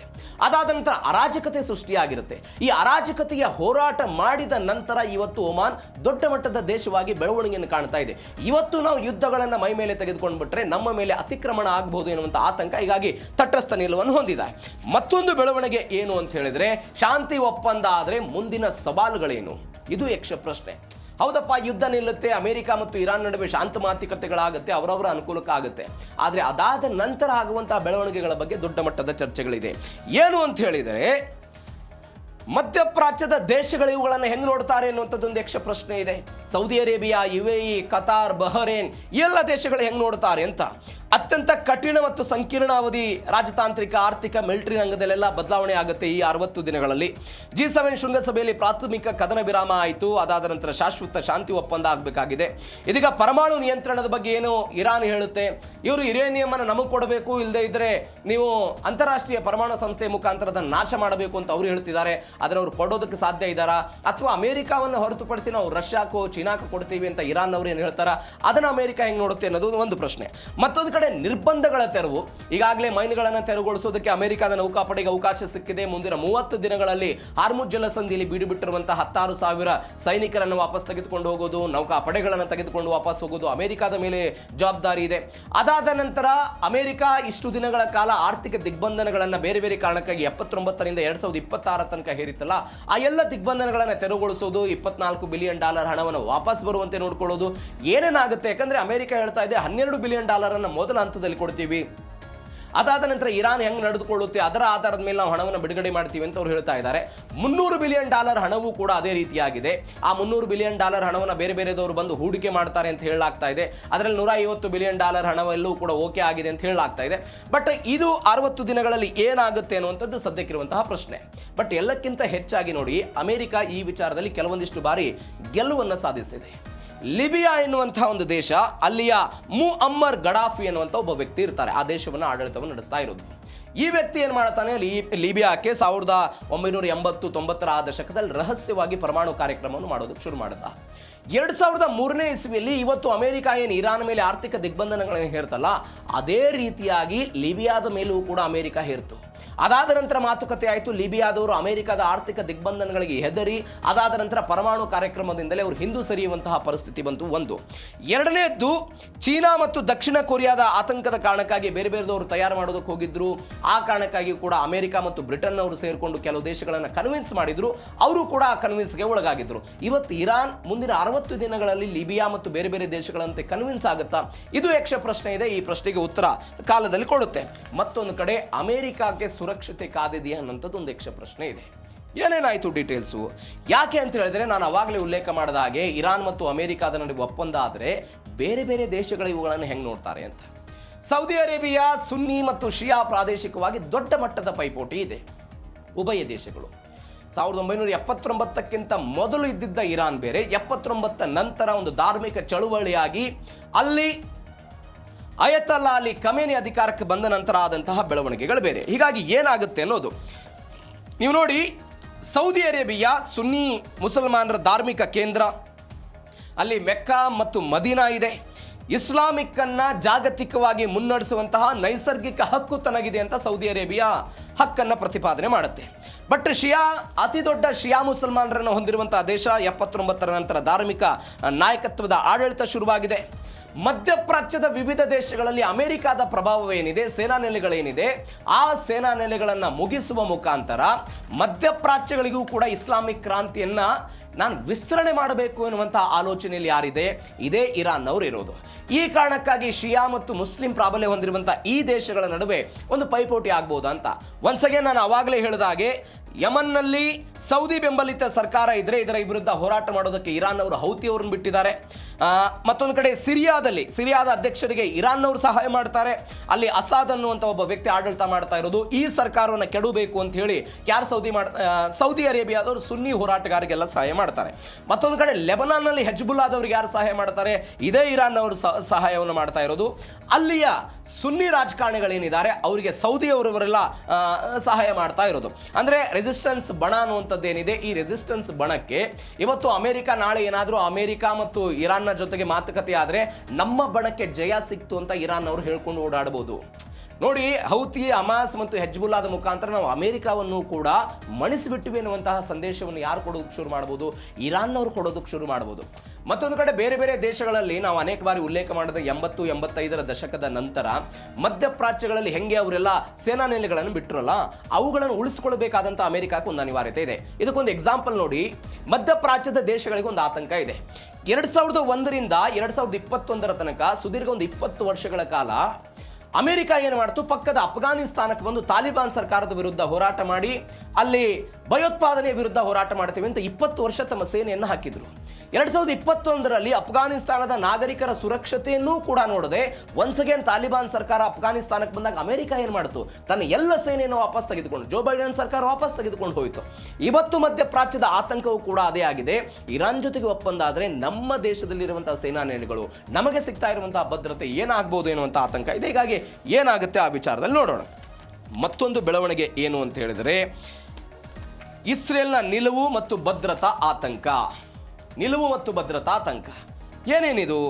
ಇರಾನ್ ಮತ್ತು ಅಮೆರಿಕ ನಡುವೆ ಯಾವುದೇ ಒಪ್ಪಂದ ನಡೆದರೂ ಕೂಡ ಇಸ್ರೇಲ್ ಅದನ್ನು ಸಂಪೂರ್ಣವಾಗಿ ನಂಬಲ್ಲ. ಇರಾನ್ ರಹಸ್ಯವಾಗಿ ಪರಮಾಣು ಅಸ್ತ್ರಗಳನ್ನು ಅಭಿವೃದ್ಧಿಪಡಿಸುತ್ತೆ ಅನ್ನೋದೇ ಇಸ್ರೇಲ್ನ ವಾದ. ಅದಕ್ಕೆ ನಾನು ಅವಾಗಲೇ ಹೇಳಿದಾಗೆ 2015ರಲ್ಲಿ ಅವರು ಹಾಗೆ ಹೇಳಿದ್ರು, ಅದರ ವಿರುದ್ಧ ಹೋಗಿ ಭಾಷಣ ಮಾಡಿದ್ರು, ಎಲ್ಲವೂ ಕೂಡ ಆಗಿತ್ತು. ಹೀಗಾಗಿ ಅಮೆರಿಕವನ್ನು ಪದೇ ಪದೇ ಕನ್ವಿನ್ಸ್ ಮಾಡೋ ಪ್ರಯತ್ನವನ್ನು ಯಾರು ಮಾಡ್ತಾರೆ, ಇಸ್ರೇಲ್ ಅವರು ಮಾಡ್ತಾರೆ. ಯಾರಿಗೆ? ಅಮೆರಿಕಾಗೆ. ಬಟ್ ಅಮೆರಿಕ ಇರಾನ್ನ ಜೊತೆ ಮಾತುಕತೆ ಆಗಬೇಕು ಅಂತ. ಬಿಕಾಸ್ ಅಮೆರಿಕಕ್ಕೊಂದು ದೊಡ್ಡ ಆತಂಕ ಇದೆ. ಇದು ದೊಡ್ಡ ಮಟ್ಟದಲ್ಲಿ ಇರಾಕ್ನ ಯುದ್ಧದಂತೆ ಸುದೀರ್ಘವಾಗಿ ನಡೀತಾ ಹೋಗೋದಾದರೆ ನಾವು ಇಸ್ರೇಲ್ನ ಕಾರಣಕ್ಕಾಗಿ ನಮ್ಮ ಆರ್ಥಿಕತೆಯನ್ನು ನಾವು ಕಳೆದುಕೊಳ್ತೀವಿ ಅಂತ. ಬಟ್ ಇಸ್ರೇಲ್ಗೆ ಇರುವಂತಹ ಭಯ, ನಾಳೆ ಅಮೆರಿಕ ಮತ್ತು ಇರಾನ್ನ ನಡುವೆ ಒಪ್ಪಂದ ಆಗಿ ಅವರು ಪರಮಾಣು ಬಾಂಬ್ಗಳನ್ನು ಹೊಂದಿದರೆ ಅದನ್ನು ಹೆಜ್ಬುಲ್ಲಾದವ್ರಿಗೆ ಹೆಂಗೆ ಕೊಡಲ್ಲ, ಅಥವಾ ಹೆಜ್ಬುಲ್ಲಾದ ಮುಖಾಂತರ ನಮ್ಮ ಮೇಲೆ ದಾಳಿ ಮಾಡಲ್ಲ ಅನ್ನೋದಕ್ಕೆ ಖಾತ್ರಿ ಏನಿದೆ ಅನ್ನುವಂತಹ ಪ್ರಶ್ನೆ ಇಸ್ರೇಲ್ನವ್ರಿಗೆ ಕಾಡ್ತಾ ಇದೆ. ಈ ಕಾರಣಕ್ಕಾಗಿ ಅವರೆಲ್ಲವೂ ಕೂಡ ಒಪ್ಕೊಳ್ತಾ ಇಲ್ಲ. ಒಪ್ಪಂದ ಇರಾನ್ನ ಪರಮಾಣು ಮಹತ್ವಾಕಾಂಕ್ಷೆ ಸಂಪೂರ್ಣವಾಗಿ ತಡೆಯೋದಕ್ಕೆ ವಿಫಲ ಆದರೆ ಕಷ್ಟ ಅನ್ನುವಂತಹ ಆಲೋಚನೆಯಲ್ಲೆಲ್ಲ ಇದ್ದಾರೆ. ಇಸ್ರೇಲ್ ತನ್ನದೇ ಆದಂತಹ ರೀತಿಯಲ್ಲಿ ಇರಾನ್ ಪರಮಾಣು ನೆಲೆಗಳ ಮೇಲೆ ತಂತ್ರಜ್ಞಾನ ಮತ್ತು ಸೇನಾ ದಾಳಿಯನ್ನು ನಡೆಸುವಂತಹ ಸಾಧ್ಯತೆಗಳು ಎಲ್ಲವೂ ಕೂಡ ಇದೆ. ಈ ಕಾರಣಕ್ಕಾಗಿ ಇಸ್ರೇಲ್ ಈ ದೊಡ್ಡ ಮಟ್ಟದ ನಿಲುವನ್ನು ತೆಗೆದುಕೊಳ್ತಾ ಇದೆ. ಈಗ ಅಮೆರಿಕ ಏನು ಹೇಳ್ತಾ ಇದೆ, ನಾವು ಇಸ್ರೇಲ್ನ ಹಂಗಲ್ಲಿ ನಾವು ಬದುಕೋದಿಲ್ಲ ಅಂತ ಅವ್ರು ಹೇಳ್ತಾ ಇರೋದು. ಇಸ್ರೇಲ್ ಅವ್ರು ಹೇಳ್ತಾರೆ, ನಾವು ಸಾರ್ವಭೌಮತ್ವ ದೇಶ ಆಗಿದ್ದೀವಿ, ಸ್ವತಂತ್ರ ದೇಶ ಆಗಿದ್ದೀವಿ. ಅಮೆರಿಕ ಏನು ನಮಗೆ 11 ನಿಮಿಷಗಳಲ್ಲಿ ಮಾನ್ಯತೆ ಮಾಡಿತ್ತು, ಹೌದು, ಎಲ್ಲವೂ ಕೂಡ ಹೌದು. ರಕ್ಷಣಾತ್ಮಕವಾಗಿ ಒಂದು 31,000 ಕೋಟಿ ರೂಪಾಯಿ ಹಣವನ್ನು ನಮಗೆ ಪ್ರತಿ ವರ್ಷ ಎಲ್ಲವೂ ಕೊಡ್ತಾರೆ, ಹೌದು, ಎಲ್ಲವೂ ಕೂಡ ಒಪ್ಕೊಳ್ಬೇಕಾದ್ದು. ಆದರೆ ನಮ್ಮ ಅಸ್ತಿತ್ವದ ಬುಡಕ್ಕೆ ನಾಳೆ ಇರಾನ್ ಅವರು ದಾಳಿ ಮಾಡಿದರೆ ಅಮೆರಿಕ ಏನು ಮಾಡುತ್ತೆ ಅನ್ನುವಂಥದ್ದೊಂದು ಪ್ರಶ್ನೆ ಇದೆ. ಹೀಗಾಗಿ ಅವರು ಒಪ್ಪಿಕೊಳ್ಳೋದಕ್ಕೆ ಸಾಧ್ಯ ಆಗ್ತಾ ಇಲ್ಲ. ಮತ್ತೊಂದು ಬೆಳವಣಿಗೆ ಏನು ಅಂತ ಹೇಳಿದರೆ ಇವೆಲ್ಲದರ ನಡುವೆ ಅಮೆರಿಕ, ಇರಾನ್, ಇಸ್ರೇಲ್ ಯುದ್ಧ, ಇವೆಲ್ಲದರ ನಡುವೆ ಚೀನಾ ಮತ್ತು ರಷ್ಯಾ ಭೌಗೋಳಿಕವಾಗಿ ಆಟವನ್ನು ಆಡ್ತಾ ಇರೋದು.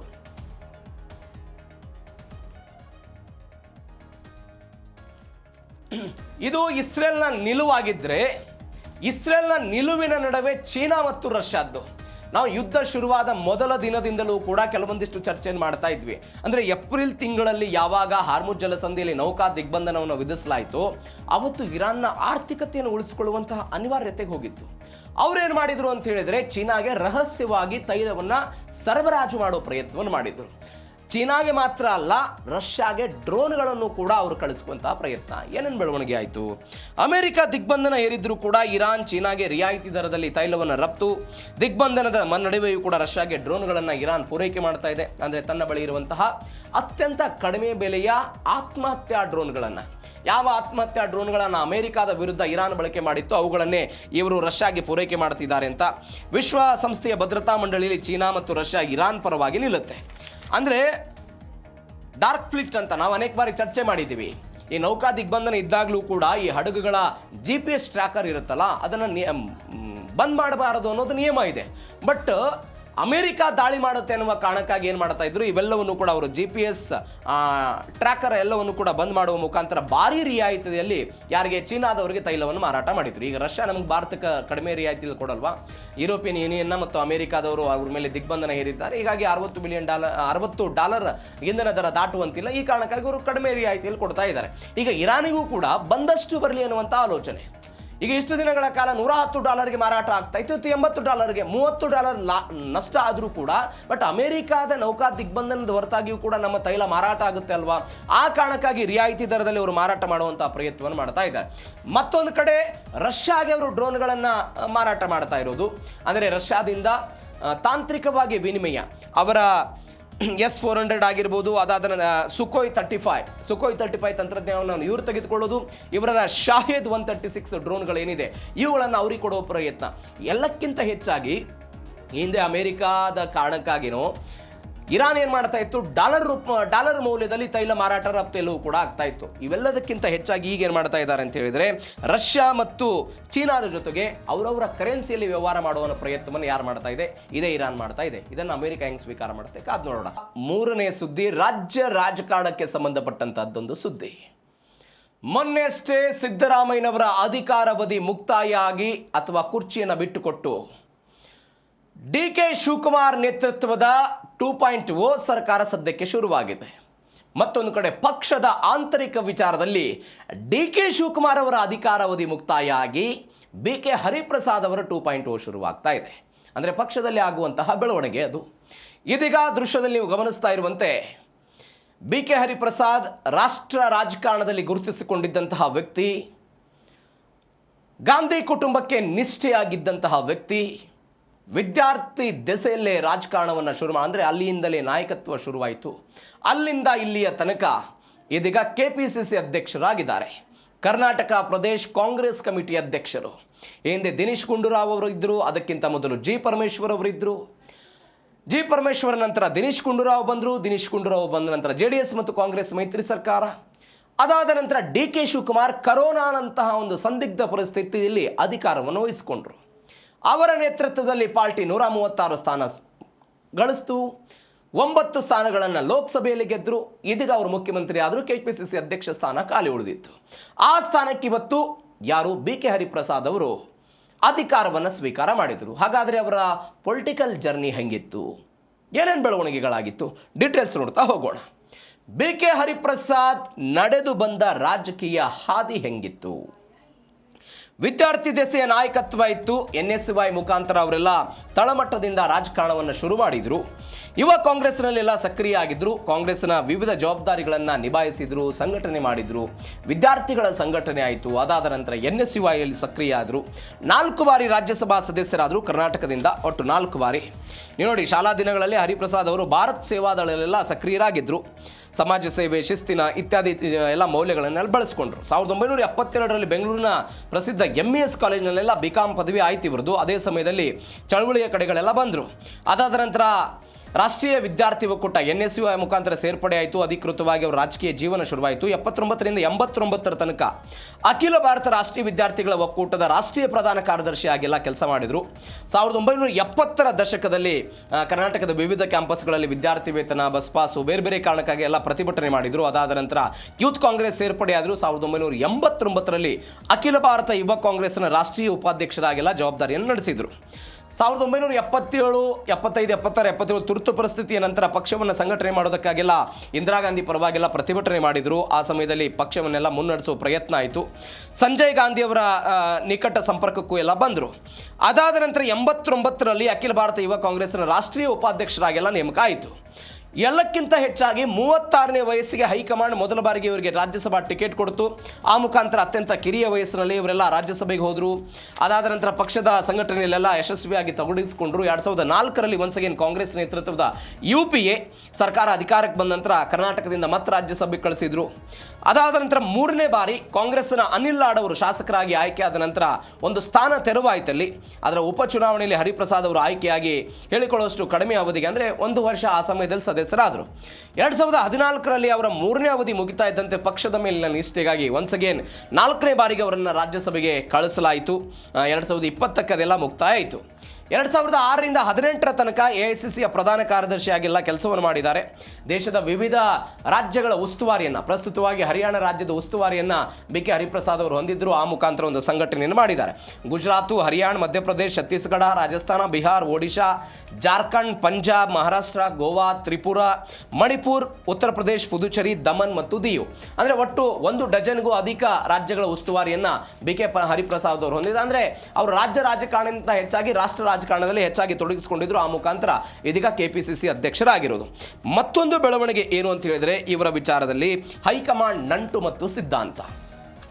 ಹೈಕಮಾಂಡ್ನ ಜೊತೆಗೆ ಅತ್ಯುತ್ತಮವಾದಂತಹ ಸಂಬಂಧವನ್ನು ಇದೇ BK ಹರಿಪ್ರಸಾದ್ ಅವರು ಹೊಂದಿದ್ರು. ಹೆಂಗೆ? ಗಾಂಧಿ ಕುಟುಂಬದ ವಿಶ್ವಾಸವನ್ನು ಅವರು ಹೊಂದಿದ್ರು. ನೆಹರು, ಗಾಂಧಿಯವರ ಜೊತೆಗೆ ನಂಬಿಕಸ್ಥ ಆಪ್ತ ವಲಯದೆಲ್ಲ ಇವರೆಲ್ಲ ಗುರುತಿಸಿಕೊಂಡಿದ್ರು. ಕಡು ಸೈದ್ಧಾಂತಿಕ ಬದ್ಧತೆ ಇವರಿಗಿತ್ತು. ಕಾಂಗ್ರೆಸ್ನ ಜಾತ್ಯತೀತ ತತ್ವಗಳು, ಸಿದ್ಧಾಂತಕ್ಕೆ ಯಾವತ್ತೂ ಕೂಡ ಅವರು ಚ್ಯುತಿ ತರುವಂತಹ ನಿಟ್ಟಿನಲ್ಲಿ ನಡೆದುಕೊಳ್ಳಲಿಲ್ಲ. ಬಣ ರಾಜಕೀಯದಿಂದೆಲ್ಲ ದೂರ ಉಳಿದ್ರು. ಹಿಂದುಳಿದ ವರ್ಗಗಳ ಗಟ್ಟಿ ಧ್ವನಿಯಾಗಿ ಎಲ್ಲ ಕೆಲಸವನ್ನು ಮಾಡೋ ಪ್ರಯತ್ನವನ್ನು ಮಾಡಿದರು. ಆ ಕಾರಣಕ್ಕಾಗಿ ಇದೀಗ ಅವರಿಗೆ ಈ ಹುದ್ದೆ ಉಳಿದಿದೆ ಅಂತ ಎಲ್ಲ ಲೆಕ್ಕಾಚಾರ. BK ಹರಿಪ್ರಸಾದ್ ಗಾಂಧಿ ಕುಟುಂಬದ ನಂಬಿಕಸ್ಥ ಮತ್ತು ನಿಷ್ಠಾವಂತ ಕಾರ್ಯಕರ್ತರೆಲ್ಲ ಒಂದಾಗಿದ್ದರು. ಅಂದರೆ 3 ತಲೆಮಾರುಗಳು ನೆಹರು, ಅದಾದ ನಂತರ ಇಂದಿರಾ ಗಾಂಧಿ, ರಾಜೀವ್ ಗಾಂಧಿ, ಸೋನಿಯಾ ಗಾಂಧಿ ಮತ್ತು ರಾಹುಲ್ ಗಾಂಧಿ ಇವರೆಲ್ಲರ ಜೊತೆಗೂ ಕೂಡ ಹೊಂದಿದ್ದಾರೆ ಇವರು. ಇಂದಿರಾ ಗಾಂಧಿ ಮತ್ತು ಸಂಜಯ್ ಗಾಂಧಿ ಕಾಲದಲ್ಲೆಲ್ಲ ಒಡನಾಟ ಶುರುವಾಯಿತು ಇವ್ರದ್ದು. 70ರ ದಶಕ. ಹರಿಪ್ರಸಾದ್ ಅವರು ಅವಾಗ ವಿದ್ಯಾರ್ಥಿ ಚಳವಳಿಯಲ್ಲಿದ್ದರು. ಇಂದಿರಾ ಗಾಂಧಿ ಗಮನಕ್ಕೆ ಸೆಳೆದರು. ಅದಾದ ನಂತರ ಸಂಜಯ್ ಗಾಂಧಿ ಅವರ ಆಪ್ತ ವಲಯದಲ್ಲಿ ಗುರುತಿಸಿಕೊಂಡರು. ತುರ್ತು ಪರಿಸ್ಥಿತಿಯ ಸಂದರ್ಭದಲ್ಲಿ ಇಂದಿರಾ ಗಾಂಧಿಯ ಪರವಾಗಿಲ್ಲ ನಿಂತು ಹೋರಾಟ ಮಾಡಿದರು. ರಾಜೀವ್ ಗಾಂಧಿ ಅವರ ಅವಧಿಯಲ್ಲಿ ರಾಜ್ಯಸಭೆಗೆ ಅವರೆಲ್ಲ ಪ್ರವೇಶ ಮಾಡಿದರು. 1990ರಲ್ಲಿ 36ನೇ ವಯಸ್ಸಿಗೆ ರಾಜ್ಯಸಭಾ ಟಿಕೆಟ್ ಸಿಕ್ತು. ನಾನು ಅವಾಗಲೇ ಹೇಳಿದೆ. ಸೋನಿಯಾ ಗಾಂಧಿ ಅವರ ಸಂಕಟ ಹರಕ ಅಂತ ಇವ್ರನ್ನ ಕರೀತಾರೆ. ಅಂದರೆ ಸೋನಿಯಾ ಗಾಂಧಿ ಅವರು ಕಾಂಗ್ರೆಸ್ ಅಧ್ಯಕ್ಷರಾಗಿದ್ದಂತಹ ಸಮಯದಲ್ಲಿ ಹರಿಪ್ರಸಾದ್ ಅವರು ಅತ್ಯಂತ ಸಂಧಾನಕಾರರಾಗೆಲ್ಲ ಕೆಲಸವನ್ನು ಮಾಡಿದ್ರು. ಅದಾದ ನಂತರ 18ಕ್ಕೂ ಹೆಚ್ಚು ರಾಜ್ಯಗಳಿಗೆಲ್ಲ ಕೆಲಸವನ್ನು ಮಾಡಿದರು. ಇದೀಗ ರಾಹುಲ್ ಗಾಂಧಿ ಅವರ ಜೊತೆಗೂ ಕೂಡ ಇವರು ಹೊಂದಿದ್ದಾರೆ. ಒಂದು ಇಂಪಾರ್ಟೆಂಟ್ ನೋಡಿ ನೀವು, ಹಿಂದುಳಿದ ವರ್ಗಗಳ ನಾಯಕ ಅಂತ 2023ರಲ್ಲಿ ಕಾಂಗ್ರೆಸ್ ಗೆದ್ದಾಗ ಇವರಿಗೆ ಸಚಿವ ಸ್ಥಾನ ಸಿಗುತ್ತೆ ಅನ್ನುವಂಥ ನಿರೀಕ್ಷೆ ಇತ್ತು. ಯಾಕೆ ನಿರೀಕ್ಷೆ? 2 ಕಾರಣಗಳಿಗಾಗಿ ಇವರಿಗೆ ಸಚಿವ ಸ್ಥಾನ ತಪ್ಪಿತು. ಒಂದು, ಇವರಿಗೆ ವಿಧಾನ ಪರಿಷತ್ ಸದಸ್ಯ ಸ್ಥಾನ, ಆ ಕೋಟಾದಲ್ಲಿ ಇವರಿಗೆ ಸಚಿವ ಸ್ಥಾನ ಸಿಗಬೇಕಾಗಿತ್ತು. ಬಟ್ ಆ ಕೋಟಾದಲ್ಲಿ ರಾಯಚೂರು ಮೂಲದ ಬೋಸರಾಜ್ ಅವರಿಗೆ ಅವಕಾಶವನ್ನು ಕೊಟ್ಟರು, ಏನೋ ವಿಶ್ವಾಸನೆ ಕೊಟ್ಟಿದ್ರಂತೆ. ಈ ಕಾರಣಕ್ಕಾಗಿ ಅವರಿಗೆ ಅವತ್ತು ಸಚಿವ ಸ್ಥಾನ ಸಿಗಲಿಲ್ಲ. ಒಂದು ಕಾರಣ. ಎರಡನೇದ್ದು, ಜಾತಿಯ ವಿಚಾರಕ್ಕೆ ಬಂದರೆ ಈಡಿಗ ಸಮುದಾಯದಿಂದ ಇವರಿಗೆ ಕೊಡಬೇಕಾಗಿತ್ತು. ಈಡಿಗ ಸಮುದಾಯ BK ಹರಿಪ್ರಸಾದ್ ಅವ್ರದ್ದು. ಆದರೆ ಈಡಿಗ ಸಮುದಾಯದಿಂದ ಮಧು ಬಂಗಾರಪ್ಪನವರನ್ನ ಶಿಕ್ಷಣ ಸಚಿವರನ್ನಾಗಿ ಮಾಡಿರುವ ಕಾರಣಕ್ಕಾಗಿ ಅವತ್ತು BK ಹರಿಪ್ರಸಾದ್ ಅವರಿಗೆ ಸಚಿವ ಸ್ಥಾನ ಸಿಗಲಿಲ್ಲ. ಸ್ವಲ್ಪ ಅಸಮಾಧಾನವೂ ಕೂಡ ಆಗಿದ್ರು. ಸಭೆಗಳನ್ನು ಮಾಡೋ ಪ್ರಯತ್ನವನ್ನೆಲ್ಲ ಮಾಡಿದ್ರು. ಬಟ್ ಪಕ್ಷದಿಂದ ದೂರ ಏನು ಉಳಿಲಿಲ್ಲ. ಹೀಗಾಗಿ ಅವರಿಗೆ KPCC ಅಧ್ಯಕ್ಷ ಸ್ಥಾನ ಈಗ ಸಿಕ್ಕಿದೆ. ಮತ್ತೊಂದು ಬೆಳವಣಿಗೆ ಏನು ಅಂತ ಹೇಳಿದ್ರೆ ಇವರ ವಿಚಾರ, ಮುಂದಿರುವಂತಹ ಪ್ರಮುಖ ಸವಾಲುಗಳೇನು, ಏನೇನು ಸವಾಲುಗಳಿದೆ? ಆಂತರಿಕ ಭಿನ್ನಮತ ಶಮನ ಮಾಡೋದು. ನೀವು ಕಾಂಗ್ರೆಸ್ನಲ್ಲಿ ಬಣಗಳನ್ನು ನೋಡ್ತಾ ಇದ್ದೀವಿ. ಸಿದ್ದರಾಮಯ್ಯನವರ ಪರವಾಗಿ ಮಾತನಾಡ್ತಾರೆ, DK ಶಿವಕುಮಾರ್ ಪರವಾಗಿ, ಖರ್ಗೆ, ಹೈಕಮಾಂಡ್ ತಟಸ್ಥ. ಕಾರ್ಯಕರ್ತರಲ್ಲಿ ಉತ್ಸಾಹ ತುಂಬಬೇಕು, ಮುಂದಿನ ಚುನಾವಣೆಗಳ ಬಗ್ಗೆ ಸಿದ್ಧತೆ ಮಾಡಬೇಕು, ಸಮುದಾಯಗಳ ಸಮತೋಲನ ಮಾಡಬೇಕು, ಹಣಕಾಸು ಮತ್ತು ಸಂಪನ್ಮೂಲಗಳ ಕ್ರೋಢೀಕರಣ ಕೆಲಸವೂ ಕೂಡ ಯಾರ ಅವಧಿಯಲ್ಲಿ ಆಗಬೇಕು? BK ಹರಿಪ್ರಸಾದ್ ಅವರ ಅವಧಿಯಲ್ಲಿ ಆಗಬೇಕು ಅನ್ನುವ ಆಶಯ ಕಾರ್ಯಕರ್ತರಲ್ಲಿದೆ. ಈ ಕಾರಣಕ್ಕಾಗಿ ಆ ಕೆಲಸವನ್ನು ಮಾಡ್ತಾರೆ ಅನ್ನೋದು ಸದ್ಯಕ್ಕಿರುವಂತಹ ಕುತೂಹಲ. ನೀವು ನೋಡಿ, ನೀವು ದಿನೇಶ್ ಗುಂಡೂರಾವ್ ಅವರು ಅಧಿಕಾರ ಇದ್ದಂತಹ ಸಮಯದಲ್ಲಿ JDS ಮತ್ತು ಕಾಂಗ್ರೆಸ್ ಮೈತ್ರಿ ಸರ್ಕಾರ ಇತ್ತು ಅಂತ ಹೇಳಿದೆ. ಅದೇ ಸಮಯದಲ್ಲಿ ಕಾಂಗ್ರೆಸ್ನ ವೈಫಲ್ಯ ಏನಾಯಿತು ಅಂತ ಹೇಳಿದ್ರೆ ಕೇವಲ 1 ಲೋಕಸಭಾ ಸ್ಥಾನವನ್ನು ಗೆಲ್ಲೋದಕ್ಕೆ ಮಾತ್ರ ಸಾಧ್ಯ ಆಯಿತು. ಮೈತ್ರಿ ಸರ್ಕಾರ ಇದ್ದಾಗಲೂ ಕೂಡ ಇಡೀ ರಾಜ್ಯದಾದ್ಯಂತ DK ಸುರೇಶ್ ಮಾತ್ರ ಬೆಂಗಳೂರು ಗ್ರಾಮಾಂತರ ಗೆದ್ದರು. ಉಳಿದೆಲ್ಲ ಕಡೆಯೂ ಕೂಡ ಕಾಂಗ್ರೆಸ್ ಸೋಲ್ತು. ಇದು ಒಂದು ವೈಫಲ್ಯ. ಹೀಗಾಗಿ ಅವರು ತಾವಾಗಿ ಬಂದು ದಿನೇಶ್ ಗುಂಡೂರಾವ್ ಅವರು ರಾಜೀನಾಮೆ ಕೊಟ್ಟರು. ಎರಡನೇದ್ದು, G ಪರಮೇಶ್ವರ್ ಅವರು KPCC ಅಧ್ಯಕ್ಷ, ಸುದೀರ್ಘವಾಗಿ KPCC ಅಧ್ಯಕ್ಷರಾಗಿದ್ದರು. ಅವರು 2010ರಿಂದ 2018ರ ತನಕ ಅತಿ ಹೆಚ್ಚು ಅವಧಿಗೆ ಆಯ್ಕೆ ಆದವರು ಅವರು. 8 ವರ್ಷಗಳ ಕಾಲ ಅವರ ನೇತೃತ್ವದಲ್ಲಿ 2013ರಲ್ಲಿ ಪಾರ್ಟಿ ಏನಾಯಿತು, 122 ಸ್ಥಾನಗಳನ್ನು ಗೆಲ್ಲುವ ಮುಖಾಂತರ 2013ರಲ್ಲಿ ಅಧಿಕಾರಕ್ಕೆ ಬರೋ ಪ್ರಯತ್ನ ಆಯಿತು. ಅದಾದ ನಂತರ ಸಿದ್ದರಾಮಯ್ಯನವರು ಸುದೀರ್ಘವಾಗಿ 5 ವರ್ಷಗಳ ಕಾಲ ಮುಖ್ಯಮಂತ್ರಿ ಆದರು. ಯಾವುದೇ ಬಣ ಇರಲಿಲ್ಲ, ಬಡದಾಟ ಇರಲಿಲ್ಲ, ಎಲ್ಲವೂ ಕೂಡ ಸಮಾಧಾನದಿಂದ ಆಯಿತು. ಅದಾದ ನಂತರ DK ಶಿವಕುಮಾರ್ ಅಧಿಕಾರಕ್ಕೆ ಬಂದರು, 136 ಸ್ಥಾನ ಬಂತು. ಇದೀಗ DK ಶಿವಕುಮಾರ್ ಅವರ ನಂತರ BK ಹರಿಪ್ರಸಾದ್ ಆ ಸ್ಥಾನಕ್ಕೆ ಬರ್ತಾ ಇದ್ದಾರೆ. ನೀವು ಕರ್ನಾಟಕದ ಒಟ್ಟಾರೆ ರಾಜಕಾರಣವನ್ನು ಗಮನಿಸ್ತಾ ಬಂದರೆ ಕರ್ನಾಟಕದ ರಾಜಕಾರಣ ಬೇರೆ ರಾಜ್ಯಕ್ಕಿಂತಲೂ ಕೂಡ ವಿಭಿನ್ನವಾಗಿದೆ. ಒಮ್ಮೆ ಅಧಿಕಾರಕ್ಕೆ ಬಂದವರು ಮತ್ತೊಮ್ಮೆ ಪುನರೊಮ್ಮೆ ಅಧಿಕಾರಕ್ಕೆ ಬಂದಿಲ್ಲ. ಕಾಂಗ್ರೆಸ್ನಲ್ಲಿ ಈಗ ಸಚಿವ ಸ್ಥಾನಕ್ಕಾಗಿ ಬಣಗಳ ರಾಜಕಾರಣ, ಸಿದ್ದರಾಮಯ್ಯನವರ ಸಂಪುಟದಲ್ಲಿ ಸಚಿವರಾದವರು ಈಗ ಮಾಜಿಗಳಾಗಿದ್ದಾರೆ. ಅವರನ್ನು ನಿಭಾಯಿಸುವಂಥದ್ದು, ಕಾರ್ಯಕರ್ತರಿಗೆ ಅಧಿಕಾರವನ್ನು ಕೊಡುವಂಥದ್ದು, ಜಾತಿಗಳು ಕಾಂಗ್ರೆಸ್ನಿಂದ ದೂರವಾಗ್ತವ, ವಾಪಸ್ ಬರ್ತಾರ. ನೀವು ದಾವಣಗೆರೆ ಬೈ ಎಲೆಕ್ಷನ್ ಆದ ನಂತರ ಮುಸ್ಲಿಂ ವೋಟ್ ಬ್ಯಾಂಕ್ 28ರಲ್ಲಿ ಏನಾಗುತ್ತೆ ಅನ್ನುವಂಥ ಆತಂಕ ಇದೆ. ಮುಸ್ಲಿಂ ಸಮುದಾಯವನ್ನು ಹೆಂಗೆ ಉಳಿಸ್ತಾರೆ, ಇವೆಲ್ಲವೂ ಕೂಡ ಸದ್ಯಕ್ಕಿರುವಂತಹ ಪ್ರಶ್ನೆ. ಇದನ್ನು ಬಿ ಕೆ ಹರಿಪ್ರಸಾದ್ ಹೆಂಗೆ ತೆಗೆದುಕೊಂಡು ಹೋಗ್ತಾರೆ ನೋಡೋಣ. ಮತ್ತೊಂದು ಬೆಳವಣಿಗೆ ಏನು ಅಂತ ಹೇಳಿದರೆ, ಇದೇ ವಿಚಾರಕ್ಕೆ ಸಂಬಂಧಪಟ್ಟಂತಹ ಬೆಳವಣಿಗೆ ಏನಾಯಿತು ಅಂತ ಹೇಳಿದರೆ, ಬಿ ಕೆ ಹರಿಪ್ರಸಾದ್ ಅವರು ಕೆಲವೊಂದಿಷ್ಟು ಸವಾಲುಗಳನ್ನು ಕೂಡ ಎದುರಿಸಬೇಕು. ಆ ಸವಾಲುಗಳ ಜೊತೆಗೆ ವಿರೋಧ ಪಕ್ಷಗಳನ್ನು ಕೂಡ ಎದುರಿಸಬೇಕಾಗತ್ತೆ. ವಿರೋಧ ಪಕ್ಷಗಳನ್ನು ಎದುರಿಸಬೇಕು. ಆಡಳಿತ ವಿರೋಧಿ ಅಲೆಯ ಬಳಕೆ ಇದೆ. ಪ್ರಸ್ತುತ ಕೇಂದ್ರ ಸರ್ಕಾರದ ವೈಫಲ್ಯಗಳು, ಭ್ರಷ್ಟಾಚಾರ ಅವೆಲ್ಲವನ್ನು ಕೂಡ ತೆಗೆದುಕೊಂಡು ಹೋಗಬೇಕು. ಬೂತ್ ಮಟ್ಟದಲ್ಲಿ ಡಿಜಿಟಲ್ ಕ್ರಾಂತಿ ಮಾಡಬೇಕು, ಅಂದರೆ ಪಾರ್ಟಿಯನ್ನು ಆಕ್ಟಿವ್ ಇಡುವ ಕಾರಣಕ್ಕಾಗಿ. ಮತ್ತೊಂದು ಕಡೆ ಪ್ರಾದೇಶಿಕ ಹೋರಾಟಗಳಿಗೆ ಬಲ ಕೊಡಬೇಕು. ಕರಾವಳಿ, ಹಳೆ ಮೈಸೂರು ಭಾಗ, ಕಲ್ಯಾಣ ಕರ್ನಾಟಕ ಇಲ್ಲ. ಜಂಟಿ ನಾಯಕತ್ವದ ಪ್ರದರ್ಶನ ಮಾಡಬೇಕು. ರೈತ ಕಾರ್ಮಿಕರ ಪರವಾಗಿ ಧ್ವನಿ ಎತ್ತುವ ಕೆಲಸವನ್ನು ಕೂಡ ಬಿ ಕೆ ಹರಿಪ್ರಸಾದ್ ಅವರು ಮಾಡಬೇಕು. ನೀವು ನೋಡಿ, ಗಮನಿಸಬೇಕಾದಂತಹ ಸಂಗತಿ ಅಂತ ಹೇಳಿದ್ರೆ, ನಾನು ಆವಾಗಲೇ ಹೇಳಿದೆ, 1983ರಲ್ಲಿ ಜನತಾದಳ ರಾಮಕೃಷ್ಣ ಹೆಗಡೆ, 85ರಲ್ಲಿ ಪುನರಪಿ ಅಧಿಕಾರಕ್ಕೆ ಬಂತು. ಆದರೆ 85ರ ನಂತರ ಸುಮಾರು 47 ವರ್ಷಗಳ ಕಾಲ ಆಯಿತು. ಇವತ್ತಿನ ತನಕ ಕರ್ನಾಟಕದ ಮತದಾರ ಒಂದು ಬಾರಿ ಒಬ್ಬರಿಗೆ ಅಧಿಕಾರವನ್ನು ಕೊಟ್ಟರೆ ಮತ್ತೊಂದು ಬಾರಿ ಅಧಿಕಾರವನ್ನು ಕೊಟ್ಟಿಲ್ಲ. ಅದು JDS, ಕಾಂಗ್ರೆಸ್ ಮತ್ತು ಬಿಜೆಪಿಯಲ್ಲಿ ಅಧಿಕಾರಗಳು ಬದಲಾಗಿದ್ದನ್ನು ನಾವೆಲ್ಲ ನೋಡಿದ್ದೀವಿ. ಇದೀಗ ಸಹಜವಾಗಿ ಒಂದು ಸರ್ಕಾರ ಅಸ್ತಿತ್ವಕ್ಕೆ ಬಂದಾಗ ಆ ಸರ್ಕಾರದ ವಿರುದ್ಧ ಆಡಳಿತ ವಿರುದ್ಧ ಅಲೆ ಇರುತ್ತೆ. ಅದನ್ನು ಇವರು ಹೆಂಗೆ ತೆಗೆದುಕೊಂಡು ಹೋಗ್ತಾರೆ ಅನ್ನುವಂಥದ್ದು ಒಂದು ಪ್ರಶ್ನೆ. ಮತ್ತೊಂದು ಕಡೆ DK ಶಿವಕುಮಾರ್ ಅವರಿಗೆ ಒಂದು ಕನಸ ಇದೆ. DK ಶಿವಕುಮಾರ್ದ ಒಂದು ಕನಸು ಏನಿದೆ, ಕರಾವಳಿ ಜಿಲ್ಲೆಗಳಲ್ಲಿ ಪಾರ್ಟಿಯನ್ನು ಕಟ್ಟಬೇಕು ಅಂತ. 19 ವಿಧಾನಸಭಾ ಕ್ಷೇತ್ರಗಳಲ್ಲಿ ಕರ್ನಾಟಕ ಅಂದರೆ ಕರಾವಳಿ ಕರ್ನಾಟಕದಲ್ಲಿ ಈ ತನಕ ಗೆದ್ದಿದ್ದೆಷ್ಟು, ಕೇವಲ 8 ಸ್ಥಾನಗಳನ್ನು ಗೆಲ್ಲುವ ಪ್ರಯತ್ನವನ್ನು ಮಾಡ್ತಾ ಇದ್ದಾರೆ. ಹೀಗಾಗಿ ಅಲ್ಲಿಯೂ ಕೂಡ ಪಾರ್ಟಿಯನ್ನು ಕಟ್ಟೋದಿದೆ. ವಿದ್ಯಾರ್ಥಿಗಳ ಪ್ರತಿಭಟನೆಗಳಾಗ್ತಾ ಇದೆ. ಗೃಹಲಕ್ಷ್ಮಿ, ಗೃಹ ಜ್ಯೋತಿ ಪರಿಷ್ಕರಣೆ, ಇವುಗಳೆಲ್ಲವನ್ನು ಕೂಡ ಹೆಂಗೆ ತೆಗೆದುಕೊಂಡು ಹೋಗ್ತಾರೆ ನೋಡೋಣ. ಮತ್ತೊಂದು ಯಶಸ್ಸಿನ ಸೂತ್ರ ಮತ್ತು ಭವಿಷ್ಯದ ದೃಷ್ಟಿಕೋನ. ವ್ಯಕ್ತಿಗಿಂತ ಪಕ್ಷ ಮುಖ್ಯ ಅನ್ನುವಂಥದ್ದು, ಅಂದರೆ ಒಬ್ಬ ವ್ಯಕ್ತಿಗೆ ಒಂದೇ ಹುದ್ದೆ, ಪಾರ್ಟಿಗಿಂತ ಅಂದರೆ ವ್ಯಕ್ತಿಗಿಂತ ಪಾರ್ಟಿ ಮುಖ್ಯ ಅನ್ನುವಂಥದ್ದೊಂದು ಸಂದೇಶ. ಹೊಸ ತಲೆಮಾರಿನ ನಾಯಕತ್ವವನ್ನು ಕೊಡಬೇಕಾದಂತಹ ಅನಿವಾರ್ಯತೆ ಇದೆ. ಹೈಕಮಾಂಡ್ ಬೆಂಬಲದ ಸದ್ಬಳಕೆಯನ್ನು ಮಾಡಿಕೊಳ್ಬೇಕು. ಯಾಕಂದರೆ ಹೈಕಮಾಂಡ್ನ ಜೊತೆಗೆ ನಿಕಟವಾಗಿ ಸಂಬಂಧವನ್ನು ಹೊಂದಿರುವಂತಹ ಬಿ ಕೆ ಹರಿಪ್ರಸಾದ್ ಅವರು ಆ ಸಂಬಂಧವನ್ನು ಪಾರ್ಟಿಯ ಚಟುವಟಿಕೆಗಳಿಗೆ, ಸಂಘಟನೆಗೆ ಹೆಂಗೆ ಬಳಸ್ಕೊಳ್ತಾರೆ ಅಂತ. ಪಾರದರ್ಶಕ ನಿರ್ಧಾರಗಳಾಗಬೇಕು. ಟಿಕೆಟ್ ಹಂಚಿಕೆ ವಿಚಾರ, ಪಕ್ಷದ ಆಂತರಿಕ ನೇಮಕಾತಿಗಳು, ಅಧಿಕಾರದ ಗದ್ದುಗೆಯೇ ಗುರಿ. ಅಂದರೆ ನಾನು ಅವಾಗಲೇ ಹೇಳಿದೆ, ಈಗ ಸಿದ್ದರಾಮಯ್ಯನವರನ್ನು ನೆನೆಸಿರುವ ಕಾರಣಕ್ಕಾಗಿ ಒಂದು ಸುದ್ದಿ ಬರ್ತಾ ಇದೆ, ಕುರುಬರು ಮತ್ತು ಅಹಿಂದ ಮತಗಳು 28ರ ಚುನಾವಣೆಗಳಲ್ಲಿ ಏನಾಗುತ್ತೆ ಅಂತ. ಆ 28ರ ಚುನಾವಣೆಗಳಲ್ಲಿ ಒಂದ್ಸಗೆನ್ ಆ ಮತಗಳನ್ನು ಹಿಂದುಳಿದ ವರ್ಗಗಳ ನಾಯಕ ಆಗಿರುವಂಥ ಬಿ ಕೆ ಹರಿಪ್ರಸಾದ್ ಹೆಂಗೆ ತೆಗೆದುಕೊಂಡು ಬರ್ತಾರೆ. ಬೇರೆ ಬೇರೆ ಕಡೆಗಳಲ್ಲಿ ಪಾರ್ಟಿ ಯಾವ್ಯಾವ ಜಿಲ್ಲೆಗಳಲ್ಲಿ ಇದ್ದ ತನಕವೂ ಕೂಡ ಭದ್ರ ಬುನಾದಿಯನ್ನು ಕಟ್ಟೋದಕ್ಕೆ ಸಾಧ್ಯ ಇಲ್ಲ. ಅಲ್ಲಿ ಹೆಂಗೆ ಪಾರ್ಟಿಯನ್ನು ಕಟ್ಟುವ ಪ್ರಯತ್ನವನ್ನು ಮಾಡ್ತಾರೆ. ಕೆಲವೊಂದಿಷ್ಟು ನಿರ್ಧಾರಗಳನ್ನು, ಅದು ಆಂತರಿಕ ಪಾರ್ಟಿಯ ಆಂತರಿಕ ವಿಚಾರಗಳನ್ನು ತೆಗೆದುಕೊಳ್ಳುವಾಗ ಇವರ ಹೆಂಗಿರುತ್ತೆ ನೇಮಕಾತಿ. ಯಾಕಂದರೆ DK ಶಿವಕುಮಾರ್ ಅವರಿದ್ದಾಗ ಗ್ರಾಮ ಪಂಚಾಯತ್ ತನಕವೂ ಕೂಡ ಪಾರ್ಟಿಯನ್ನು ಕಟ್ಟುವ ಪ್ರಯತ್ನವನ್ನು ಮಾಡಿದ್ರು. ಇದೀಗ ಬಿ ಕೆ ಹರಿಪ್ರಸಾದ್ ಭವಿಷ್ಯದ ಕಾರಣಕ್ಕಾಗಿ ಏನು ಮಾಡ್ತಾರೆ, ಆ ಮುಖಾಂತರ ಪಾರ್ಟಿಯನ್ನು ಅಧಿಕಾರಕ್ಕೆ ತೆಗೆದುಕೊಂಡು ಬರ್ತಾರೆ, ಏನು ಎತ್ತ ಅನ್ನುವಂಥದ್ದು ಸದ್ಯಕ್ಕಿರುವಂತಹ ಕುತೂಹಲ. ಈ ಪ್ರಶ್ನೆಗೆ 28ರ ಚುನಾವಣೆ ಮತ್ತು ಮುಂಬರುವಂತಹ ಬೆಂಗಳೂರಿನ ಚುನಾವಣೆ, ಜಿಲ್ಲಾ ಪಂಚಾಯತ್, ತಾಲೂಕ್ ಪಂಚಾಯತ್ ಚುನಾವಣೆಗಳೆಲ್ಲ ಉತ್ತರ ಕೊಡುತ್ತೆ. ನೋಡೋಣ ಏನಾಗುತ್ತೆ ಅಂತ. ಇನ್ನು ಝೀಕರಣ ನ್ಯೂಸ್ DNA 4ನೇ ಸುದ್ದಿ, ಮಳೆಯ ವಿಚಾರಕ್ಕೆ ಸಂಬಂಧಪಟ್ಟಂತಹ ಸುದ್ದಿ. ನಾವು ಬಹಳ ದಿನಗಳಿಂದ ಚರ್ಚೆ ಮಾಡ್ತಾ ಇದ್ದೀವಿ, ಮಳೆ ಆಗ್ತಾ ಇಲ್ಲ ಅಂತ. ಬಟ್ ಅಂಥದ್ದೇ ವಾತಾವರಣಗಳು ಸೃಷ್ಟಿಯಾಗ್ತಾ ಇದೆ. ಮಳೆ ಆಗುತ್ತೋ ಇಲ್ಲವೋ ಎನ್ನುವಂತಹ ಆತಂಕದಲ್ಲಿ ಜನ ಇದ್ದಾರೆ. ಇವೆಲ್ಲದರ ನಡುವೆ ಹವಾಮಾನ ಇಲಾಖೆ ಇವತ್ತು ಮಳೆ ಆಗದೇ ಇದ್ದರೂ ಕೂಡ ಸ್ವಲ್ಪ ದಿನಗಳ ಬಿಟ್ಟ ಒಂದು ಬ್ರೇಕ್ ತೆಗೆದುಕೊಂಡಿದೆ. ಬೇರೆ ಬೇರೆ ಕಾರಣಕ್ಕಾಗಿ, ತಾಂತ್ರಿಕ ಕಾರಣಕ್ಕಾಗಿ ಬ್ರೇಕ್ ನಂತರ ಮಳೆ ಆಗಬಹುದು ಎನ್ನುವಂಥ ಸುದ್ದಿಗಳು ಬರ್ತಾ ಇದೆ. ಏನಾಗುತ್ತೆ, ಏನು ಹೇಳಿದರು ಹವಾಮಾನ ಇಲಾಖೆಯವರು, ಡೀಟೇಲ್ಸ್ ನೋಡೋಣ. ಕರಾವಳಿ ತೀರದಲ್ಲಿ ವರುಣನ ಆರ್ಭಟ ಜೋರಾಗಿದೆ. ನಿಮಗೆ ಉತ್ತರ ಕರ್ನಾಟಕ, ಮಧ್ಯ ಕರ್ನಾಟಕದ ಸೇರಿದಂತೆ ಬೇರೆ ಬೇರೆ ಕಡೆ ಮಳೆ ಆಗ್ತಾ ಇಲ್ಲ. ಉತ್ತರ ಕರ್ನಾಟಕದಲ್ಲಿ ಸಂಪೂರ್ಣವಾಗಿ ಬಿತ್ತನೆ ಆಗಿಬಿಟ್ಟಿದೆ. ಹೆಕ್ಟರ್ಗಟ್ಟಲೆ ಬಿತ್ತನೆ ಆಗಿಬಿಟ್ಟಿದೆ. ಮಳೆಗಾಗಿ ಕಾಯ್ತಿದ್ದಾರೆ, ಬಟ್ ಮಳೆ ಆಗ್ತಾ ಇಲ್ಲ. ಕಳೆದ 15-20 ದಿನಗಳಿಂದ ಒಂದು ಹನಿ ಮಳೆಯಾಗಿಲ್ಲ. ಬಿತ್ತಿದ ಬೀಜಗಳು ಏನಾಗುತ್ತೆ ಅನ್ನುವಂತಹ ಆತಂಕ ರೈತರಲ್ಲಿದೆ. ಬಟ್ ಕರಾವಳಿ ತೀರದಲ್ಲೆಲ್ಲ ವರುಣನ ಆರ್ಭಟ ಇದೆ. ಯೆಲ್ಲೋ ಅಲರ್ಟ್ ಘೋಷಣೆ ಕೊಟ್ಟಿದ್ದಾರೆ. ಕರಾವಳಿಯ ಪ್ರಮುಖ ಜಿಲ್ಲೆಗಳಿಗೆ ಜೂನ್ 21ರಿಂದ 24ರ ಒಳಗೆ ಮಳೆ ಮುನ್ಸೂಚನೆ ಅಂತ ಹೇಳ್ತಿದ್ದಾರೆ. ಮೀನುಗಾರರಿಗೆ ಸಹಜವಾಗಿ ಕಟ್ಟುನಿಟ್ಟಿನ ಎಚ್ಚರಿಕೆ ಕೊಡಲಾಗಿದೆ.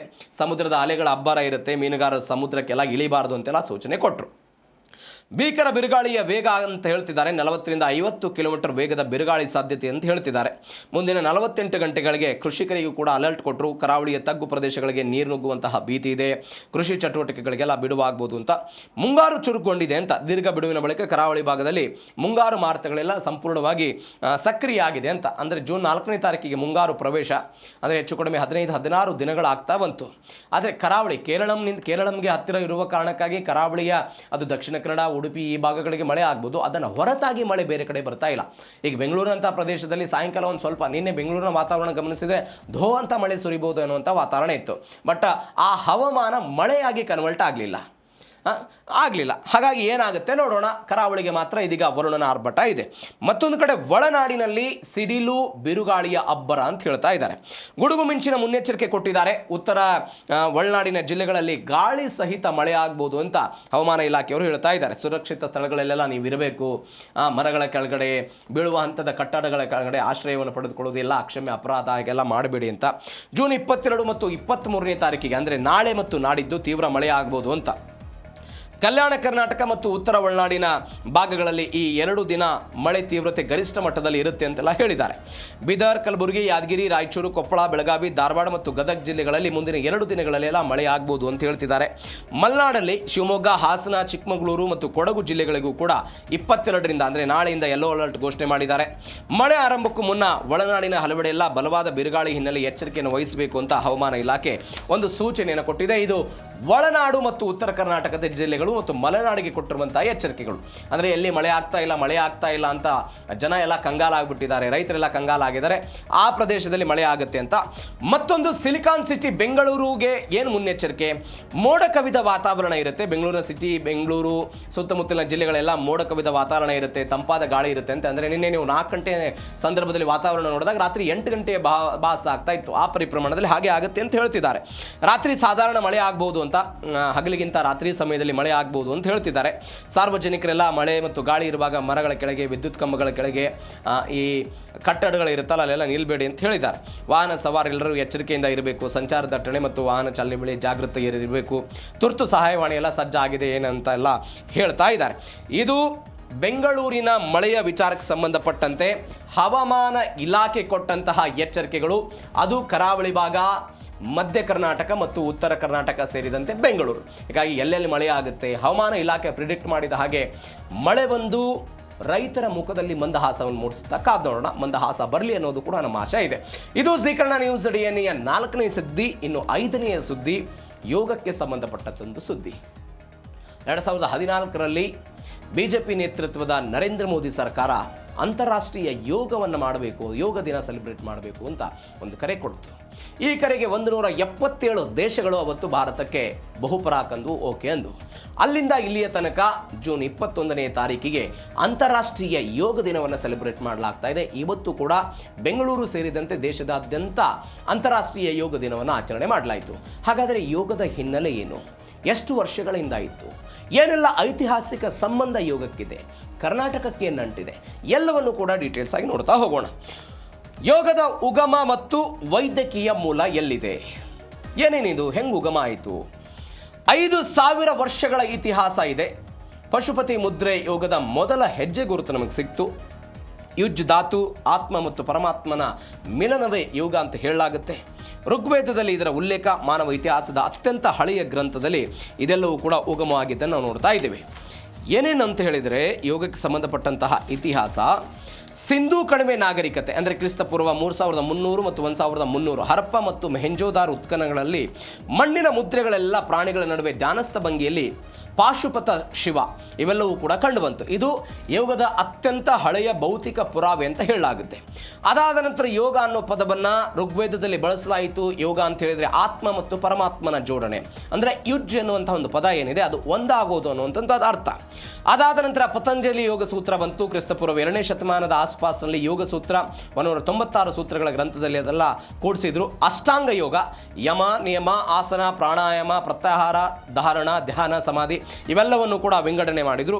ಅದಾದ ನಂತರ ಕಠೋಪನಿಷತ್ತಿನಲ್ಲಿ ಇಂದ್ರಿಯ ನಿಯಂತ್ರಣದ ಬಗ್ಗೆ ಒಂದು ಮಂತ್ರ ಇದೆ.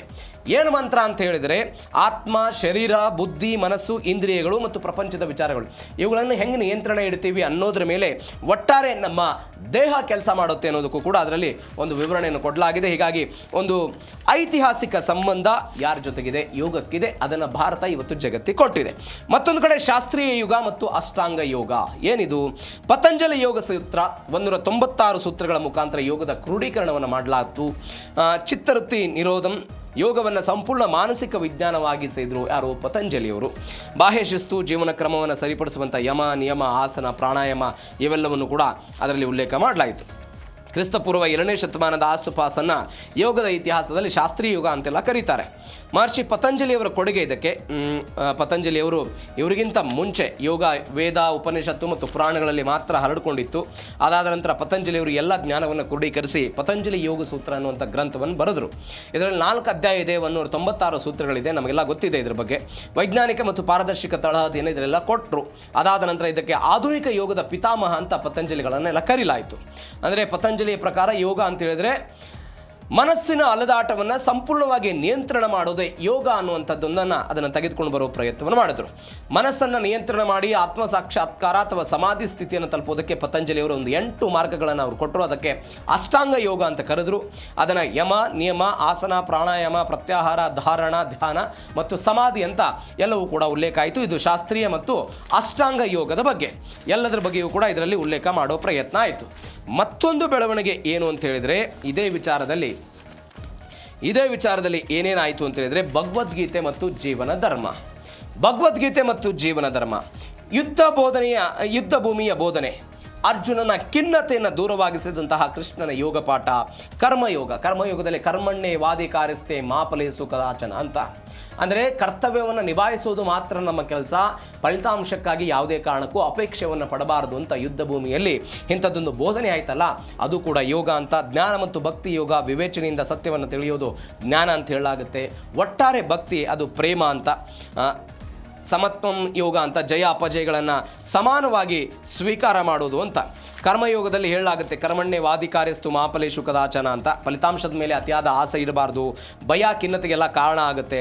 ನಿನ್ನ ಕರ್ತವ್ಯವನ್ನು ಸಂಪೂರ್ಣವಾಗಿ ಶ್ರದ್ಧೆಯಿಂದ ಮಾಡಬೇಕು ಅಂತೆಲ್ಲ ಕೃಷ್ಣ ತಿಳಿಸಿದ. ಹೀಗಾಗಿ ಭವಿಷ್ಯದ ಆತಂಕವನ್ನು ದೂರ ಮಾಡಿತು. ಜ್ಞಾನಯೋಗದಲ್ಲಿ ಅರ್ಜುನ ಶರೀರ ಮತ್ತು ಆತ್ಮದ ನಡುವಿನ ವ್ಯತ್ಯಾಸವನ್ನು ತಿಳಿಯದೆ ಬ್ರಹ್ಮಗೆ ಎಲ್ಲ ಒಳಗಾಗಿದ್ದ.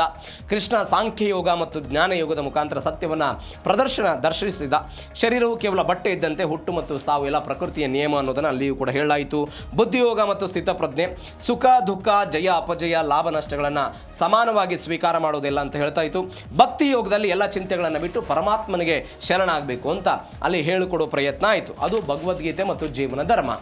ಮತ್ತೊಂದು ಬೆಳವಣಿಗೆ ಏನು ಅಂತ ಹೇಳಿದ್ರೆ ಆಧುನಿಕ ಯುಗ ಮತ್ತು ಜಾಗತೀಕರಣ. ನೋಡಿ, 1893 ಸೆಪ್ಟೆಂಬರ್ 11 ಚಿಕಾಗೋ ಸರ್ವಧರ್ಮ ಸಮ್ಮೇಳನ. ಆ ಸರ್ವಧರ್ಮ ಸಮ್ಮೇಳನದಲ್ಲಿ ಸ್ವಾಮಿ ವಿವೇಕಾನಂದರು ಭಾಗವಹಿಸಿದ್ರು. Brother and sisters of America ಎನ್ನುವಂತಹ 5 ಪದಗಳಿಂದ ಏನೆಲ್ಲ ಮಾತನಾಡಿದ್ರು, ಅದು ಐತಿಹಾಸಿಕ ಭಾಷಣ ಹೆಂಗಾಗಿತ್ತು ಎಲ್ಲದ್ರ ಬಗ್ಗೆಯೂ ಕೂಡ ಗೊತ್ತಿದೆ. ಅಲ್ಲೇ ಇದ್ರ ಬಗ್ಗೆ ಉಲ್ಲೇಖ ಆಗಿತ್ತು. ಚಿಕಾಗೋ ವಿಶ್ವಧರ್ಮ ಸಮ್ಮೇಳನದಲ್ಲಿ ಇದ್ರ ಬಗ್ಗೆ ಎಲ್ಲ ಉಲ್ಲೇಖ ಆಯಿತು. ಅವರು ರಾಜಯೋಗವನ್ನು ಪರಿಚಯ ಮಾಡೋ ಪ್ರಯತ್ನವನ್ನು ಮಾಡಿದರು. ವಿವೇಕಾನಂದರು ಪಾಶ್ಚಿಮಾತ್ಯರಿಗೆ ಧರ್ಮವನ್ನು ಬೋಧಿಸಲಿಲ್ಲ, ಬದಲಿಗೆ ಮನಸ್ಸನ್ನು ನಿಯಂತ್ರಣ ಮಾಡುವ ಯೋಗವನ್ನು ಕೂಡ ಪರಿಚಯ ಮಾಡಿದರು ಅಂತ ಹೇಳ್ತಿದ್ದಾರೆ. ಅದಾದ ನಂತರ 1926ರಲ್ಲಿ ಒಂದು ಬೆಳವಣಿಗೆ ಆಗಿತ್ತು. ಮೈಸೂರು ಮಹಾರಾಜರು ನಾಲ್ವಡಿ ಕೃಷ್ಣರಾಜ ಒಡೆಯವರು ಏನು ಮಾಡ್ತಾರೆ, ವಾರಣಾಸಿಯಲ್ಲಿದ್ದಂತಹ ಕೃಷ್ಣಮಾಚಾರ್ಯರನ್ನು ಕರೆದುಕೊಂಡು ಬಂದು ಅವರನ್ನು ಆಕರ್ಷಿತರಾಗ್ತಾರೆ. ನೀವು ಮೈಸೂರಿಗೆ ಬರಬೇಕು ಅಂತೆಲ್ಲ ಆಹ್ವಾನ ಕೊಡಲಾಗುತ್ತೆ.